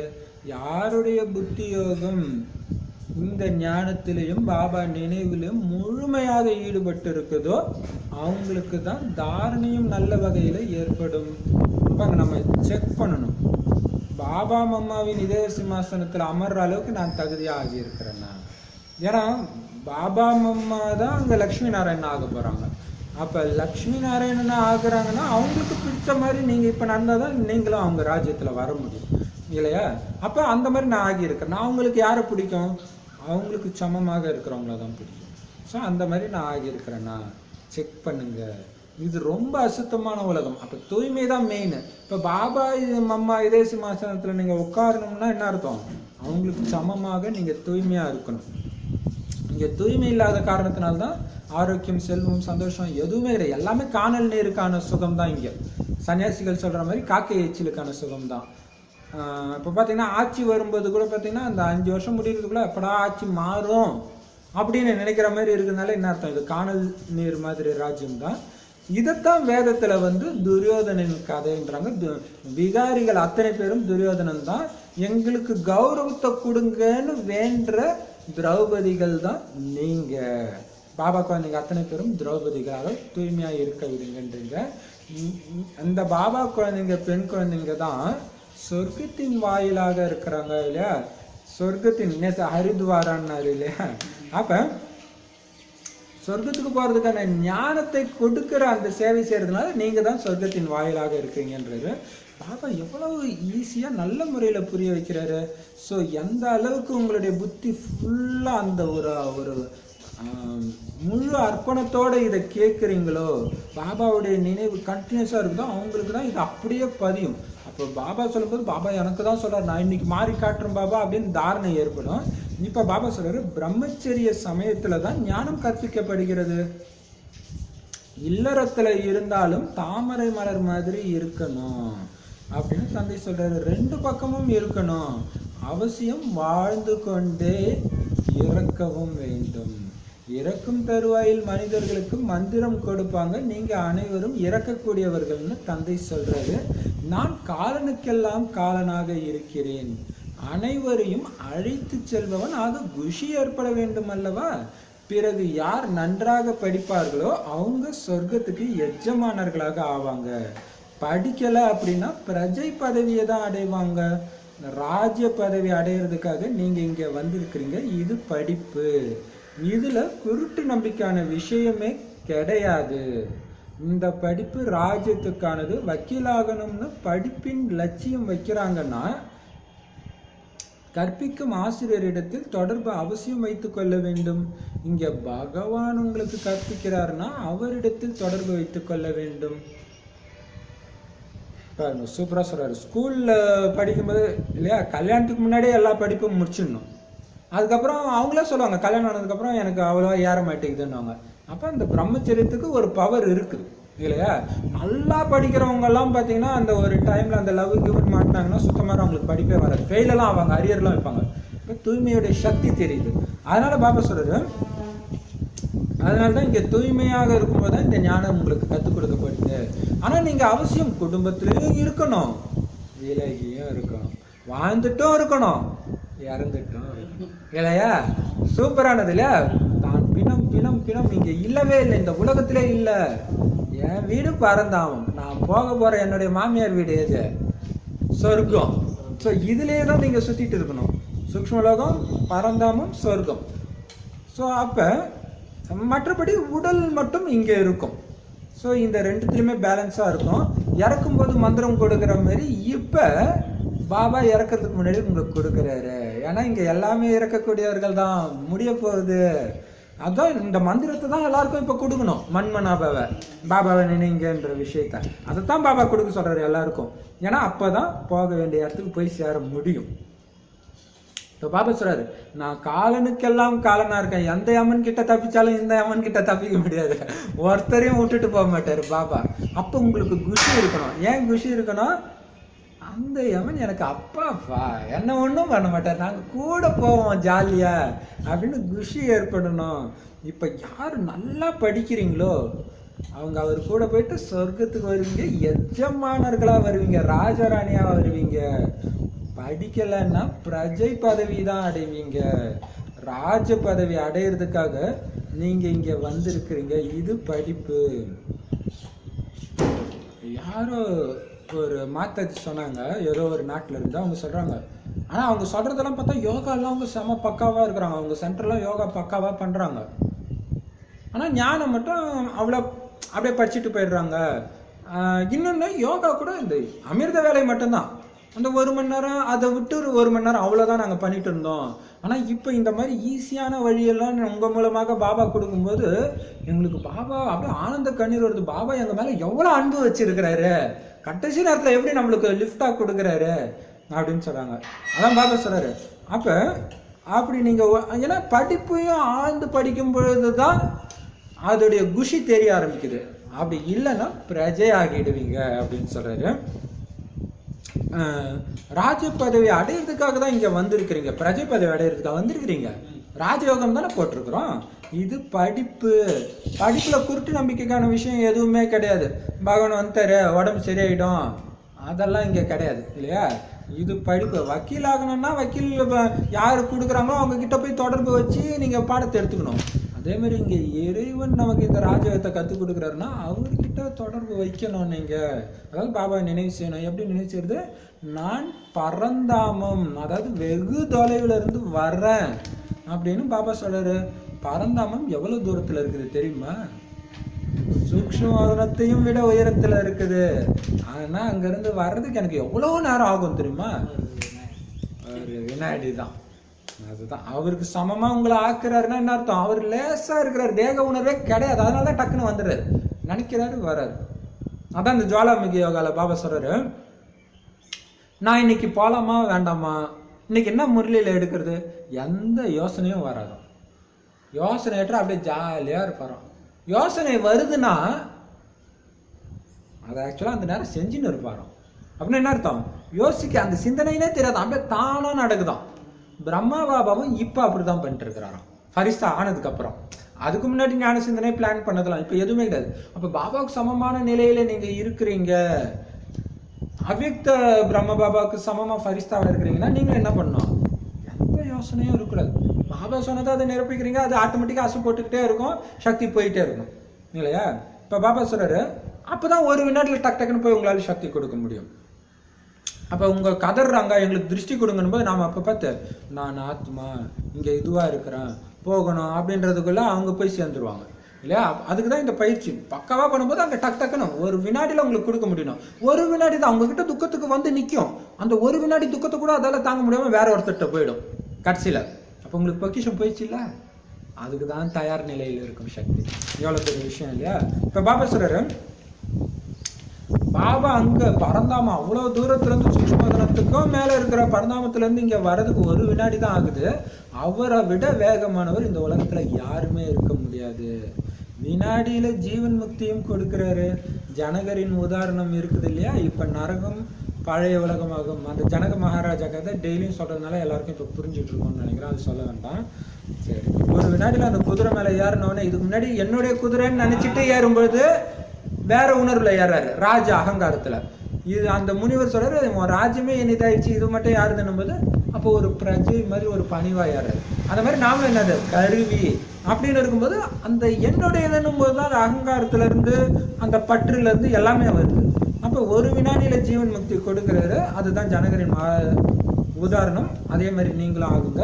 இப்ப இது நரகம், பழைய உலகம், புத்தியை நீக்கிடுங்க. புது உலகம்தான் சொர்க்கம், இது கிடையாது.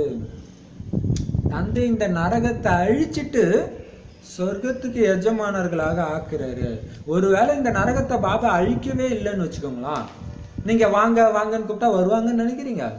அது அப்படியே தூங்கினே தான் இருக்கும். அதனால்தான் முடிச்சிடும். அதனால்தான் ஒரு டைம் கொடுக்குறாரு, 100 வருஷம் டைமு. நிச்சய புத்தி உள்ள குழந்தைங்க தான் இங்க வரும்.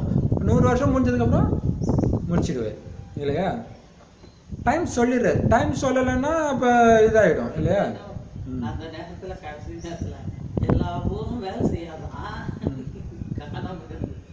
ஒரு சிலர் தான் நாள் தான் போனுங்க, நம்மளுக்கு கோசம் போல இருக்குது போட்டாங்க, மற்ற போனெல்லாம் வேலையே செய்யாதான். ஆமா, கரண்ட் எதுவும் இருக்காது இல்ல. சரி, பாபா வச்சிருக்கிற போன் வேலை செய்யும். பாபா கொடுக்குற குரல் தானே. சரி, அப்ப பாபா சொல்றாரு, இந்த நரகத்தையே விநாசம் செய்வித்து சொர்க்கத்துக்கு எஜமானர்களாக உங்களை ஆக்குறாரு.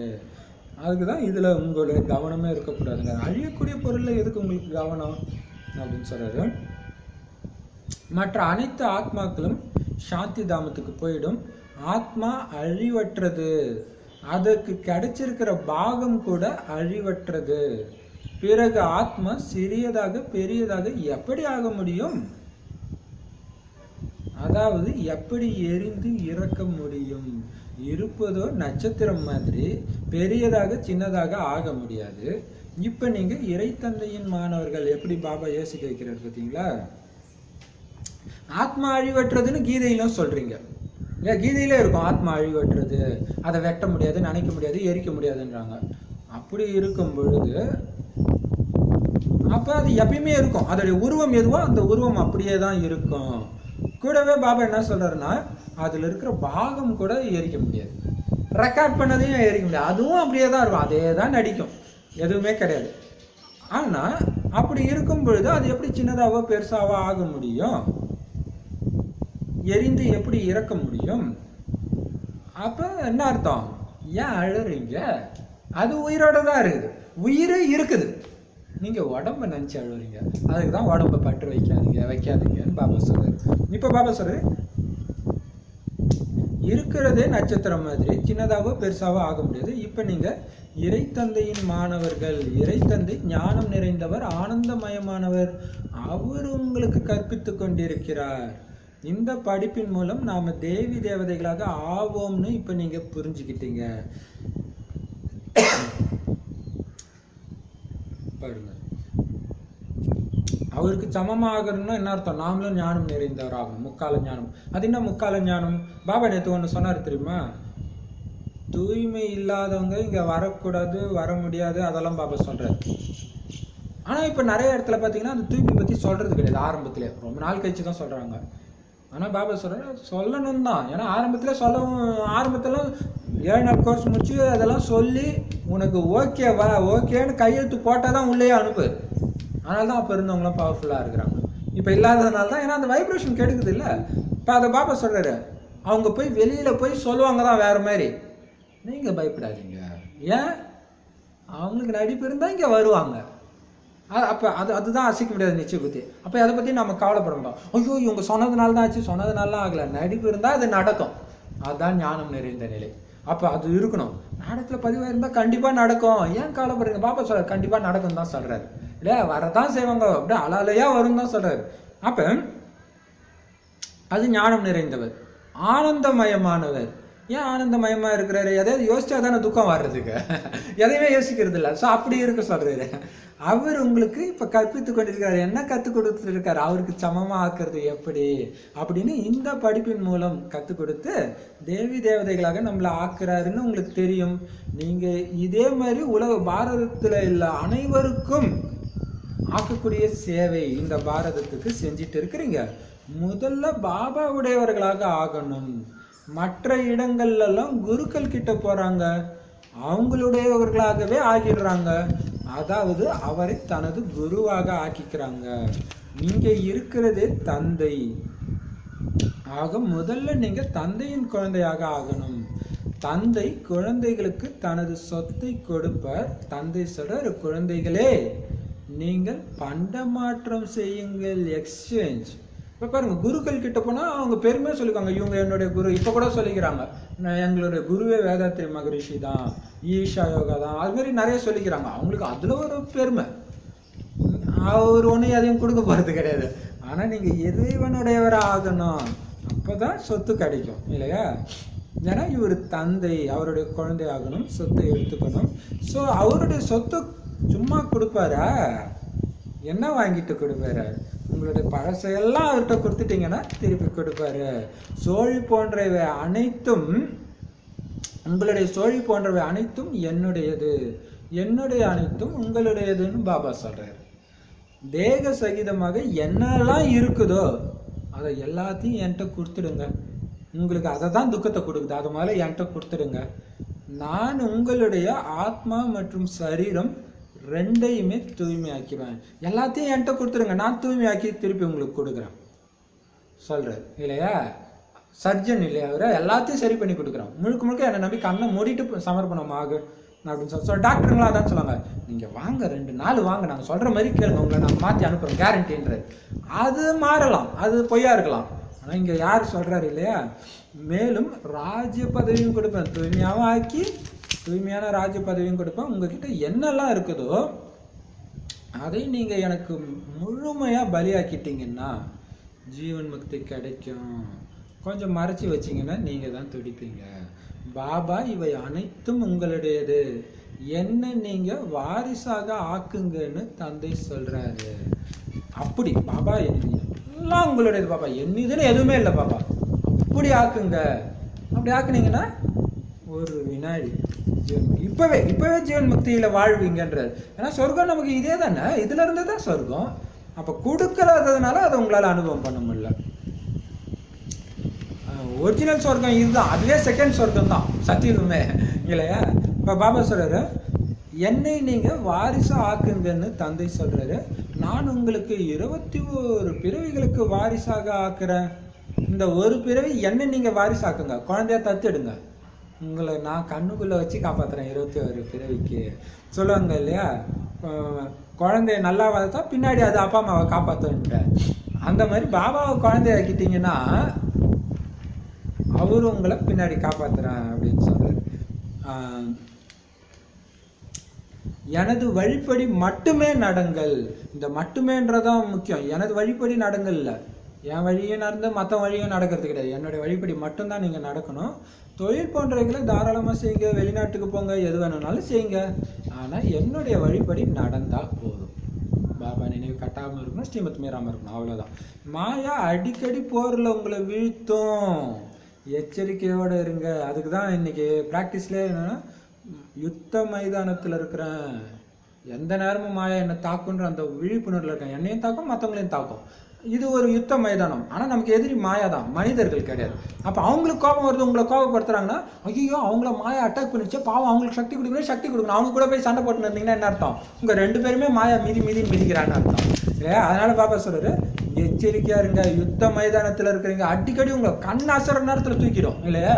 அதனால பாபா சொல்றாரு, எந்த விகர்மமும் செய்யக்கூடாது, ஸ்ரீமத் படி நடந்தா சிரேஷ்டமா ஆவீங்க, நல்லது அப்படின்ட்டு.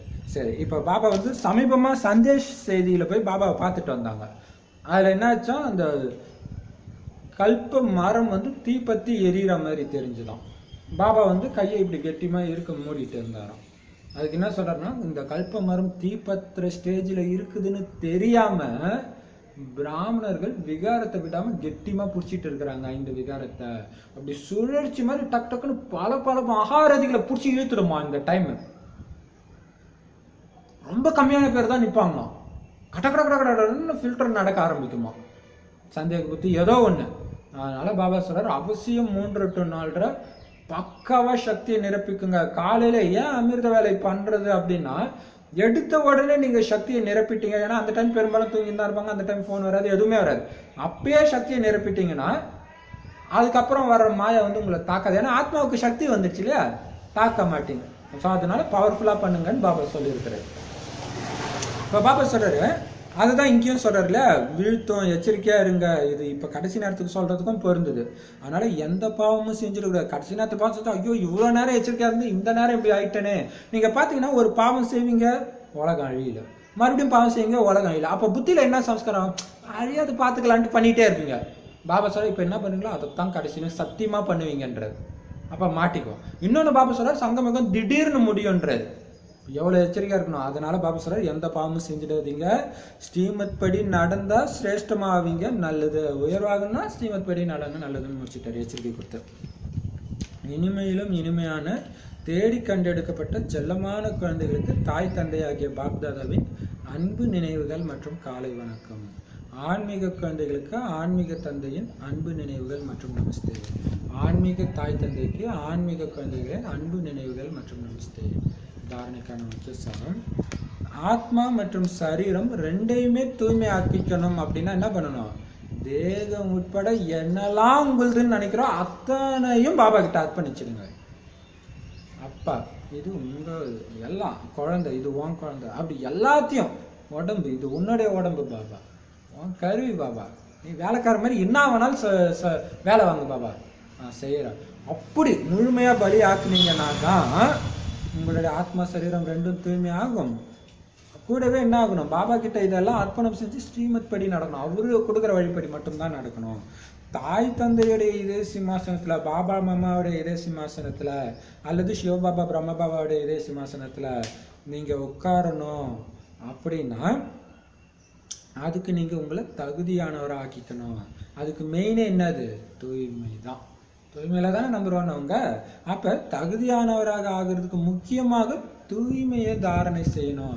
நேற்று ஒரு சூப்பர் பாயிண்ட் சொன்னார்ப்பாங்க, தியாகத்துக்கு அர்த்தம் சொன்னார் இல்ல, அது தூய்மைக்கு கூட சொல்லலாம். தியாகம்னா என்ன சொல்றோம், அந்த பழைய சமஸ்காரம் எண்ணங்கள் சுத்தமாக வர்றதுக்கு வராம இருக்கிறது பேர் தான் தியாகம்ன்றது. அது பழைய சங்கல்பங்கள் அனைத்தையும், அந்த பழைய வாழ்க்கையை தியாகம் பண்ணிட்டீங்க, செத்துட்டீங்க அப்படின்னு சொன்னார் இல்லையா. அப்படி இருந்தால் தான் சேவையில வெற்றி கிடைக்கும்ட்டு. சரி, வரதானம்.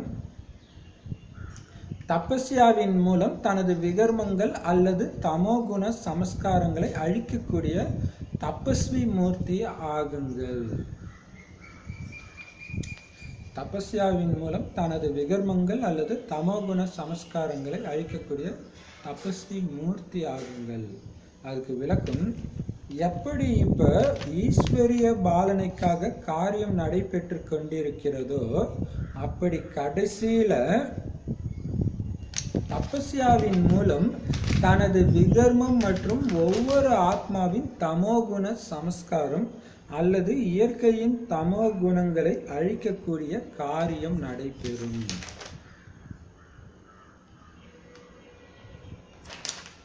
ஒவ்வொரு ஆத்மாவின் தமோ குண சமஸ்காரம் அல்லது இயற்கையின் தமோ குணங்களை அழிக்கக்கூடிய காரியம் நடைபெறும். இதற்காக சதா ஏக்ர ஸ்திதி என்ற ஆசனத்தில் நிலைத்திருந்து தனது தபஸ்யா ரூபத்தை வெளிப்படுத்துங்கள். தங்களது ஒவ்வொரு கர்மேந்திரியத்தின் மூலம் தேக அபிமானத்தின் தியாகம் மற்றும் ஆத்ம அபிமானி ஆகிறதுக்கான தபஸ்யா வெளிப்படையான ரூபத்துல தென்படணும். ஒவ்வொரு கர்மேந்திரியத்தின் மூலம் தேக அபிமானத்தின் தியாகம் மற்றும் ஆத்மா அபிமானி ஆகிறதுக்கான தபஸ்யா வெளிப்படையான ரூபத்துல தென்படணும். சூப்பரான பவர்ஃபுல்லான வரதானம் இது. சொல்லுங்க. சரி, இப்ப பாபா சொல்றாரு, இப்ப என்ன நடக்குது, ஈஸ்வரனுடைய பாலனைக்கான காரியம் நடந்துட்டு இருக்குது. எல்லாரும் குழந்தையாக்குறாரு, ஞானத்தை கொடுக்குறாரு, யோகா கத்து கொடுக்குறாரு. இதுதான் இப்ப இந்த பார்ட் நடக்குது. இறுதி பார்ட்ல என்ன நடக்கும்னா, இப்ப நான் யோகா பண்ணி என்னுடைய பாவத்தை எரிக்க முடியும், பல ஜென்மத்து பாவத்தை எரிக்க முடியும். உங்க பாவத்தை நான் எரிக்க முடியுமா? நீங்க என் பாவத்தை எரிக்க முடியுமா? பாபா என்னுடைய பாவத்தை எரிக்க முடியுமா? மம்மா எரிக்க முடியுமா? ஆனா முடியும். அதுதான் கடைசி பார்ட். அப்படி எரிச்சதுனாலதான் இப்ப பாருங்களா, ஏற்கனவே கூட ஒரு வீடியோல கேட்டிருக்கிறான், நாம செஞ்ச பாவத்துக்கெல்லாம் நம்ம தண்டனை அனுபவிக்கிறோமா? நம்ம செஞ்ச பாவத்துக்கு நம்ம தான் அனுபவிக்கிறோம். 84 63 பிறவியாக செஞ்ச பாவத்துக்கான தண்டனையை நாம அனுபவிக்கிறோமா? அப்புறம் நம்ம தான் அனுபவிக்கிறோம். நம்ம செஞ்ச பாவம் ஃபுல்லா எல்லாத்துக்கான தண்டனை அனுபவிக்கிறோம். ஃபுல்லா அவ்வளவு பாவத்துக்கு ஈக்குவலான தண்டனை அனுபவிக்கிறோமா? பண்ணி கொஞ்சம் எரிச்சிடுறோம். சரி, அஞ்ஞானிகள் தண்டனை அனுபவிக்கிறாங்களா? எல்லா பாவத்தையும் செஞ்சதுக்கெல்லாம் முழு தண்டனை. அவங்க யோகாவும் பண்றது இல்ல, தண்டனை அனுபவிக்கிறாங்க. ஆனா முழு தண்டனை அனுபவிக்கிறாங்களா? ஒருவேளை அவங்க முழு தண்டனை அனுபவிச்சாங்கன்னா உங்களை அவங்க கோயில் கட்டி கும்பிடவே மாட்டாங்க. அப்ப அவங்கள தண்டனையில இருந்து நீங்க காப்பாத்துறீங்க. அதுதான் கடைசி நேரத்துல அவங்க பாவத்தை நீங்க எரிக்கிறீங்க. உங்க பாவத்தை இப்ப எரிச்சுக்கிறீங்க, கடைசியில எரிப்பீங்க. ஆனா உங்க பாவத்தை எரிக்கிறதுல இருந்துடாதீங்கன்னு தான் பாபா சொல்றாரு. கடைசியில உங்க பாவத்தை எரிச்சிங்கன்னா மத்தவங்க பாவத்தை யார் எரிக்கிறது? அப்ப அவங்க அதுதான் கடவுளா எல்லாரும் கும்பிடுறது. அவங்க செஞ்ச தப்புல இருந்து காப்பாத்துறீங்க. நீங்க உங்களை கோயில் கட்டி கும்பிடுறாங்கன்னா காப்பாத்துறீங்க. அதுக்கு தான் யோக சக்தியை நிரப்புங்கன்றாரு. அதுதான் இன்னைக்கு சொல்றாரு. இப்ப எல்லாரையும் கூப்பிடுறீங்க, பாபா குழந்தை ஆக்குறீங்க. இந்த சேவை தான், இது சிவனுடைய பாலனை சேவை நடந்துட்டு இருக்குது. கடைசியில அதுதான் பாத்தீங்கன்னா பிரம்மா விஷ்ணு சங்கருடைய பார்ட்டு ஒவ்வொரு ஆத்மாவுக்குமே இருக்குது இல்லையா? பாபா குழந்தை ஆக்குறீங்க, அது பிரம்மா பார்ட்டு. ஞானத்தை கொடுத்து யோகத்தை கற்றுக் கொடுத்தது உங்களுக்கு சமமாக்குறது பாலனை, விஷ்ணுவோடைய பார்ட்டு. கடைசியில் அவங்க பாவத்தை எரிக்கிற பார்ட்டு சங்கர் பார்ட்டு. ஸோ அதையும் நீங்க தான் பண்றீங்க, பிரம்ம பாபாவும் பண்றாரு இல்லையா? ஸோ எல்லாமே பண்றாங்க. அப்ப பாபா சொல்ற கடைசி நேரத்தில் என்னன்னா, உங்களுடைய யோக சக்தி மூலமாக, தபஸ்யா மூலமாக உங்களுடைய பாவமும் ஏன் சுத்தி இருக்கிற அத்தனை ஆத்மாக்களுடைய அந்த தமோ குண சமஸ்காரத்தையும் இயற்கையின் தமோ குணங்களையும் அழிக்கக்கூடிய காரியம் நடைபெறும். எவ்வளவு பவர்ஃபுல்லா இருக்கணும்னு யோசிச்சு பாருங்க. இப்ப உங்களுக்கு ஒரு அழகான ஒரு நபரை பார்த்தா உங்களுடைய பார்வை சஞ்சலம் அடையுதுன்னா, பாபாவோட ஞானத்தை எடுக்கிறீங்க, சமானம் பிராக்டிஸ் பண்றீங்க, ஞான சிந்தனை பண்றீங்க, யோக சக்தி கொடுக்குறீங்க, அப்பவே உங்களை அது அசைக்குதுன்னா, இதெல்லாம் எதுவுமே பண்றது இல்லை மற்ற மனிதர்கள். அவங்க எவ்வளவு அவங்களுக்கு டிஸ்டர்ப் ஆகுறாங்கன்னு கூட தெரியாம மயங்கி கிடக்குறாங்க. ஆனா கடைசி நேரத்துல விகாரங்கள் விஸ்வரூபம் எடுக்கும்ன்றாரு. இப்ப எந்தெந்த விதத்துலலாம் துக்கம் வரும்னு யோசிச்சு பாருங்க. அத்தனையும் ஒரு வினாடியில் நீங்க காப்பாத்துவீங்க உங்களுடைய யோக சக்தியில. பாத்தீங்கன்னா ஒரு உதாரணத்துக்கு சொன்னா, ஒரு பொண்ணு துரத்திட்டு நிறைய பேர் விகார இச்சையில ஓடுறாங்கன்னா, நீங்க குடுக்கிற சக்தியில அவங்க ஓடணும்ன்றதே மறந்துடுவாங்க. அப்படி காப்பாத்துங்க, டக்கு டக்கு டக்குன்னு. அப்ப எந்த அளவு பவர்ஃபுல்லா இருக்கணும்பாங்க. அப்ப உங்களுடைய புத்தியா அந்த பொண்ணு பின்னாடி போச்சுன்னா, அதுக்குதான் ஒரு நிலையில இருங்க, இது நரகம், அழியக்கூடியது, எல்லாத்தையும் எரிச்சிடுங்கன்றாரு. அப்ப ஏன் அந்த தனிமையில பிரம்ம பாபா உட்கார்ந்து யோகா பண்ணாரு, வாங்கிக்கிறாரு அவ்வளோத்தையும் இல்லையா? இப்ப பாபா சொல்றாரு, அதுக்காக தான் சதாய கிறிஸ்து, அதுக்காக தான் ஒரே பயிற்சி உட்காந்துட்டு 1008 பயிற்சி பண்றோம்னா எதுவுமே உருப்படியா பண்ண மாட்டீங்க, அதான் நடக்கும் இல்லையா? அதுக்குதான் ஒரே இது. அப்படிதான் இப்ப ஜுவாலாமுகில பண்ணிட்டு இருக்கோம். அது கூட கொஞ்சம் கொஞ்சமா சேஞ்ச் பண்ணி பண்ணி பண்ணி பண்ணி அப்படியே மற்றதை அழிச்சிட்டு வரோம். அப்போ ஒரே ஸ்திதியில இருக்கக்கூடிய பயிற்சியை அதுல நிலைச்சிருக்கக்கூடிய அந்த தபஸ்யா ரூபத்தை வெளிப்படுத்துங்க. அந்த மாதிரி யோக நிலையை உருவாக்குங்க. ஒரே எண்ணத்தை சொன்னா போர் அடிக்காதா பிரதர்? இதுன்னா என்டர்டைன்மெண்டா பண்ணிட்டு இருக்கிறோம். ஒரே எண்ணத்தை சொன்னா போரெல்லாம் அடிக்காது. ஒரே எண்ணத்தை சொல்லும் போதுதான் அது சக்தி ஆகும் இல்லையா? இப்ப பாபா சொல்றாரு, அந்த ஏக்ரஸ், ஒரே மனநிலை, ஒரே உயர்ந்த எண்ணம், அதுல நீங்க நிலைச்சு இருக்கக்கூடிய அந்த பயிற்சியை இப்ப வெளிப்படுத்துங்க. அது உங்க ரூபமாக மாறணும். ஏன்னா மற்றவங்களுடைய குணத்தை மட்டும் நீங்க எரிக்கல, இயற்கையின் தமோ குணத்தையும் அழிக்கக்கூடிய காரியம் நடைபெறும். இயற்கைக்கே அது இருக்குது தமோ குணம். உதாரணத்துக்கு பாத்தீங்கன்னா, இந்த மீன் வளர்ப்பு கல்வி அது கற்றுக் கொடுக்க கிளாஸ்க்கு போனீங்கன்னா சொல்லுவாங்க, என்ன சொல்லுவாங்கன்னா, இந்த கலர் ஃபிஷ்லாம் வளர்க்குறாங்க இல்லையா, அப்போ என்ன பண்ணுவாங்கன்னா, ஒருவேளை அது இனவிருத்தி பண்ணலை அப்படின்னா என்ன பண்ணுவாங்கன்னா, அந்த இதை எடுத்துட்டு அந்த தண்ணியோட எடுத்துட்டு வெயிலில் வைக்க சொல்கிறாங்க கொஞ்ச நேரம், 1 மணி நேரம். அப்போ சூடாகும்போது அதுக்கே அந்த அந்த விகார சிந்தனை தூண்டப்பட்டு விகாரம் ஆகுது அப்படின்னு சொல்கிறாங்க. அப்போ என்ன ஆகுது, அப்போ இந்த வாயு மண்டலத்துக்கே விகாரத்தை தூண்டக்கூடிய சக்தி இருக்குது. ஒரு பிரதர் நைட் ஷிஃப்ட் பார்க்குறாரு, அவர் சொல்றாரு, இப்போ விகார சிந்தனைகள் அதிகமாக வருது பிரதர், நைட் ஷிஃப்ட் பண்ணுறதுனால வருதா? இருக்கலாம் இல்லையா? ஏன்னா அது இயற்கையே அப்படி இருக்குது. ஸோ அதோடைய குணத்தையே நீங்கள் மாத்துறீங்க. எவ்வளோ அப்போ நமக்கு எவ்வளோ பெரிய கடமை இருக்குது, எவ்வளோ சக்தி இருக்கணும். அப்படி நீங்க அந்த ரூபத்தை வெளிப்படுத்துங்க. அதுக்கு நீங்க என்ன பண்ணணும்? கர்மேந்திரியங்கள் சஞ்சலமாக கூடாது. ஏன் சஞ்சலமாகுது? தேக அபிமானம் இருக்கனால. அதை ஃபுல்லா தியாகம் பண்ணுங்க. பழைய சமஸ்காரம் தானே. இப்ப பாத்தீங்கன்னா குழந்தை அழகான ஒருத்தர் போனா திரும்பி எல்லாம் பாக்குறது கிடையாது. வளர வளர தேக அபிமானம் வரும் தான் அப்படி ஆகுது. ஸோ அதை தியாகம் பண்ணுங்க. மீண்டும் அந்த பரிசுத்த நிலையை அடையுங்க. அதை தியாகம் செய்யறதும் உங்களுக்கு தெரியணும். ஆத்மா அபிமானி ஆகிறதுக்கான தபஸ்யா வெளிப்படையான ரூபத்துல தென்படணும். அப்ப ஆத்ம உணர்வுல இருக்கிறது பார்த்தாலே தெரியணும். நேத்து பாபா சொன்னாரு, சூரியன் எட்ட இருக்கும் போது அந்த வெப்பம் உங்களுக்கு தாக்குது. நேத்து தான் சொன்னார் இல்லையா, நேத்து வார்தானத்துல பவர்ஃபுல்லானது இல்லையா, அந்த மாதிரி தியாகத்துடைய ஜொலிப்பு தெரியணுன்றாரு. அதே மாதிரி இந்த தபஸ்யாவுடைய ஜொலிப்பு, நேற்று இதோட கண்டினியூஷன், தியாகத்தை பத்தி சொன்னாரு, இன்னைக்கு தபஸ்யா சொல்றாரு. அந்த மாதிரி வெளிப்படையான ரூபத்துல தென்படணும். இவர் ஆத்ம உணர்வுல இருக்கிறாரு, கொஞ்சம் கூட இவருக்கு தேக அபிமானமே இல்லை அப்படின்னு தென்படணும். நிரந்தரமா தென்படணும். ஏன்னா நிறைய பேர் அவங்க ஆத்ம உணர்வுல இருக்கிறாங்கன்னு நினைக்கிறோம், ஆனா அவங்க விட்டுட்டு போயிடுறாங்க. அப்போ உள்ளுக்குள்ள சூக்ஷ்மமா இருக்கிறது வெளில வந்துடுது. ஸோ ஃபுல்லா எரிச்சிடுங்க. அப்ப என்ன மைண்ட்ல ஞாபகம் வச்சிருக்கணும், 1000 கோடி ஆத்மாக்கள் என்ன பார்த்துட்டு இருக்கிறாங்க, நான் ஆதாரமூர்த்தியா இருக்கிறேன், நான் கொஞ்சம் சஞ்சலமானா அவங்க பயங்கரமா குப்பையில ஊந்துருவாங்க. அந்த எண்ணம் இருந்துகிட்டே இருக்கணும். ஸோ அதுவுமே இன்னைக்கு பிராக்டிஸ்ல கொடுத்துருக்கோம் வாட்ஸ்அப்ல. சரி, ஸ்லோகன்.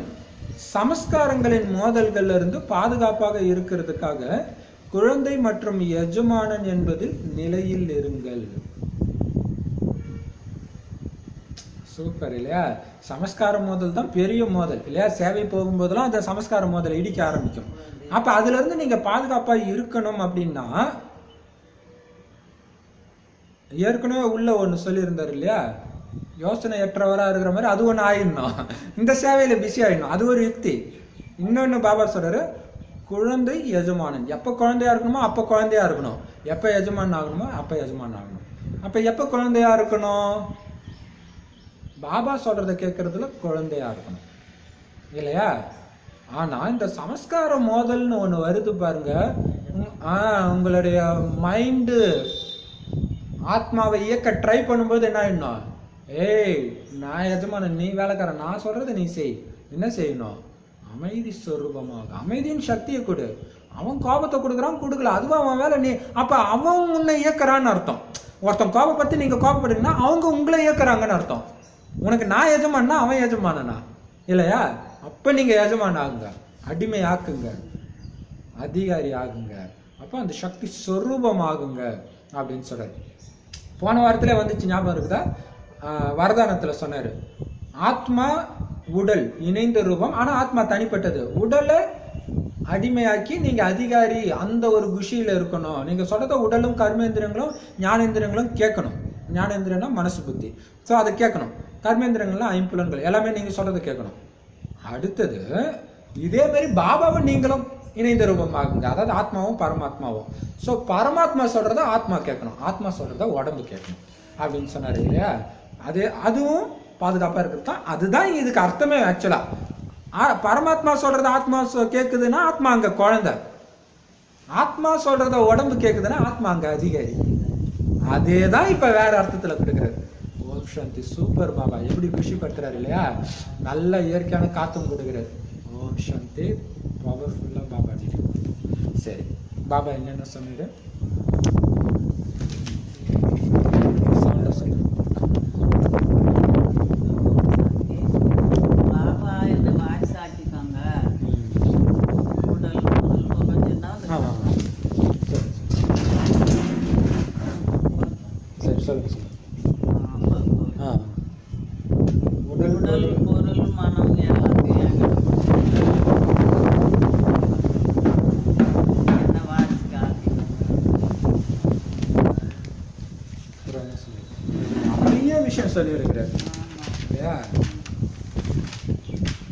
புத்திவானாக ஆக்கப்படுறீங்க பாபா மூலமாக. மெயினா இந்த வாரிசு விஷயத்த ரொம்ப ஸ்ட்ரெஸ் பண்ணி சொன்னார் இல்லையா? எல்லாத்தையும் சம்பூர்ண பலி.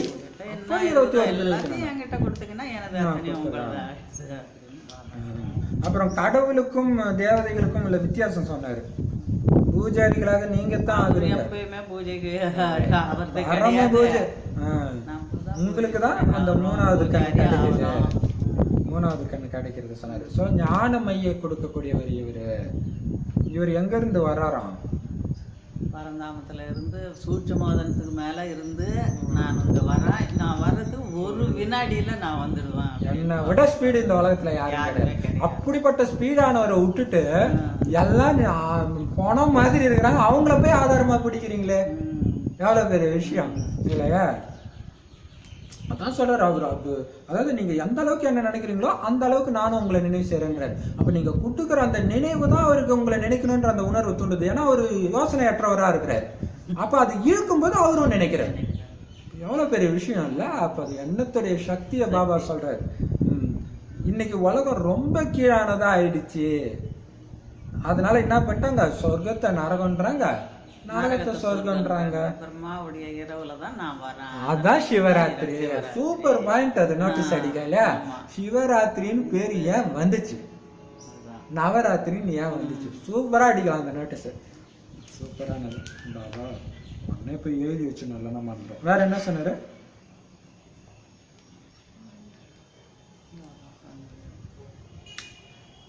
எல்லாருக்குமே அவங்கவுங்களுக்குன்னு பார்ட் இருக்குது. சாதுக்கள் கூட இந்த உலகத்தை விட்டு போகணும்னு தான் விரும்புறாங்க. ஏன்? அவ்வளவு துக்கம் இல்லையா? மற்றபடி ஒரு மிகப்பெரிய தப்பு பண்ணிட்டாங்க. என்னது? ஆத்மா தான் பரமாத்மா, பரமாத்மா தான் ஆத்மா, ஆத்மா பரமாத்மா கிட்ட ஐக்கியம் ஆயிடும். இது எல்லாமே தப்பு இல்லையா? பாபாவுக்கு நமக்கு என்ன வித்தியாசம்? அவரும் ஆத்மா, நாமளும் ஆத்மா. ஆனா நம்ம 84 பிறவி எடுக்கிறோம், அவரு வர்றது கிடையாது. 8 லட்சுமி நாராயணன் வந்துகிட்டே இருப்பாங்க. ராஜ்யம் நடக்கும்னு சொல்றாரு. பாபா நான் இப்ப என்ன பதவி பாபா அடைவேன் இவ்வளவு முயற்சி பண்றதுக்கு? உடனே சொல்லிடுவேன்றாரு. அப்ப யாரு கேப்பா இல்லையா? சூப்பரானது அது. ஸோ பாபா கற்றுக் கொடுக்குற இந்த ஒரே ஞானத்தின் மூலமாக தான் 2 வம்சமும், ஆக்சுவலா 3 குலம் உருவாகுது. பிராமண குலம், சூரிய குலம், சங்கர வம்சம். அடுத்தது பாபா சொல்றாரு, நல்ல வைரத்துக்கு சமமாக தூய்மையாக இருந்த பாரதம் இன்னைக்கு இத்து போயிடுச்சு அப்படின்னு சொல்லியிருக்காரு. அப்புறம் பாபா மம்மாவை வச்சு என்ன சொன்னாரு? அவங்க இதயத்துல நான் இடம் பிடிக்கிறேன்னா, அவர் இதயத்துல இடம் பிடிச்சாதான் அவங்க உட்கார்ந்த சிம்மாசனத்துல நீங்களும் போய் உட்கார முடியும் இல்லையா? அதை நீங்க கேட்கணும். திரௌபதி துரியோதனன் எல்லாம் வேற யாரும் இல்ல, எல்லாம் விகாரிகள் எல்லாம் துரியோதனன் தான். தூய்மையா இருக்க நினைக்கிறவங்க எல்லாருமே சராசந்தன், கம்சன் இவங்க எல்லாம் போய் சொர்க்கத்துல இருப்பாங்களா? அது வந்தது இல்லையா? சாகும்போது மந்திரம் கொடுப்பாங்கல்ல, நான் உங்களுக்கு கொடுக்குறேன். அவ்வளவு விஷயம் இருக்கணும். முன்னாடியே கிடைச்சிருச்சு, நல்லா இருக்கும் போதே கிடைச்சிருச்சு. அடுத்தது பாபா சொல்றாரு, புத்திசாலி குழந்தைங்க இந்த பிரம்மச்சரியத்துலதான் ஞானம் கிடைக்குது. அப்ப தூய்மையா இல்லறத்துல இருந்தாலும் பிரம்மச்சரியம், தூய்மை, கவனமா இருக்கணும். அங்க இருக்கிற மாதிரி இருக்கணும், ஆனா விலகி இருக்கணும் இல்லையா? அதுதான் நாராயணனுடைய மனைவி லட்சுமி. ஆனா லட்சுமி தாமரையில காட்டுறாங்க, விலகி இருக்கிறாங்க இருந்தாலும் அதுக்குதான் தாமரை சமமா இருக்கணும். பாபா சொல்றது எல்லாமே சொல்லி வச்சா இல்லையா? இது யுத்த மைதானம், ஜாக்கிரதையா இருங்க, எச்சரிக்கையா இருங்க. ஸ்ரீமத் படி நடந்துட்டு போறதுல தான் உங்களுக்கு பாதுகாப்பு, வேற இல்லவே இல்லை. வரதானம் அவசியம் எந்த அளவுக்கு பவர்ஃபுல்லா இருக்கணும். ஏன்னா கடைசி நேரத்துல அதுக்குதான் இப்ப தயார்படுத்துறாரு. உங்களை வந்து சொர்க்கத்துக்கு தயார்படுத்துறாருன்னு புரிஞ்சுக்கிட்டீங்கன்னா அவ்வளவு முயற்சி எடுக்க மாட்டீங்க. இத்தனை பேரையும் நான் கூட அழைச்சிட்டு போகணும். அப்ப நம்ம எவ்வளவு எச்சரிக்கையா இருக்கணும்ல. ஒரு சின்ன வீண் விஷயம் கூட நம்ம வந்துடக்கூடாது. அதை ஏன் பாக்குறீங்க, அதை ஏன் கேக்குறீங்க? தேவையே கிடையாது நமக்கு. நம்ம பாபா விஷயத்தை பத்தி மட்டும்தான் பேசணும். சும்மா தேவையில்லாம எதுவுமே தேவையில்லை இல்லையா? சரி, அதுதான் அந்த இன்டர்நெட்லயுமே வாட்ஸ்அப்லயுமே அதான் சொல்றேன். தேவையில்லாத போட்டோ, பாட்டு அதெல்லாம் ஏன் போட்டுன்னு இருக்கிறீங்க? மற்றவங்க இங்க எல்லாம் யோகா பண்றதுக்காக உட்காந்துட்டு இருக்கோம். அந்த கடைசி நேர யோகா, ஜுவாலாமுகி யோகா, இதுல தேவையில்லாம அது போறதுதான் ஊறப்பட்ட குரூப் இருக்குது. அது வேண்டாம். ஜுவாலாமுகி குரூப் முழுக்க முழுக்க யோகத்துல தீவிரமா இருக்கிறவங்களுக்காக. ஸோ அதுல நீங்களும் ஜாயின் பண்ணணும்னு விரும்புனீங்கன்னா ஃபேஸ்புக்ல உங்களுடைய மொபைல் நம்பர் கொடுங்க, அதுல ஆட் பண்றோம். சரி, ஸோ எல்லாருடைய பாவத்தையும் எரிக்கணும். தமோ குணத்தை, உங்களுடைய பாவம் மட்டும் மற்றவங்களுடைய குணத்தையும் எரிக்கணும், இயற்கையும் எரிக்கணும் இல்லையா? ஸோ அதுக்கு நீங்க என்ன பண்ணணும்? ஒரே ஏற்ற ஸ்திதி, ஒருவரின் நினைவு, ஒரே சீரான மனநிலை, ஒரே ரசனை கூட மனநிலையில இருக்கணும். அதுக்கு கொஞ்சம் கூட தேக அபிமானமே இல்லாம பார்த்துக்கிட்டே இருக்கணும். இப்ப தேக அபிமானம் இருக்குதா, என்னுடைய பார்வையில தேக அபிமானம் இருக்குதா, வார்த்தையில இருக்குதா, செக் பண்ணிக்கிட்டே இருங்க சதா. ஒண்ணும் இல்லை, நீங்க இந்த சக்தி கொடுக்குறது 24 தடவை சூக்ஷ்மோதனத்திலையும் இதுலயும் மாறி மாறி பண்ணும்போது உங்களுக்கு கட் ஆயிடுச்சுனாலே நீங்க தேக அபிமானத்துல வந்துட்டீங்கன்னு தான் அர்த்தம். உடனே கட் பண்ணி செக் பண்ணி கட் பண்ணுங்க. ஸோ அந்த தபஸ்யா ஸ்வரூபம் வெளிப்படைய தெரியணும். ஆத்ம அபிமான ஸ்வரூபம். ஸ்லோகன் என்ன சொன்னாரு? பாதுகாப்பா இருக்கணும்னா என்ன பண்ண சொல்றாரு? சம்ஸ்காரம் முதல்ல பாதுகாப்பா இருக்கணும்னா நம்ம குழந்தையா இருக்கணும், பாபாவுக்கு குழந்தையா இருக்கணும், இங்க கர்மேந்திரியங்களுக்கு எஜமானனா இருக்கணும். சூப்பர் பாபா, எவ்வளவு குஷி பட்டிருக்கிறாரு இல்லையா? ஓம் சாந்தி பாபா. தேங்க்ஸ்.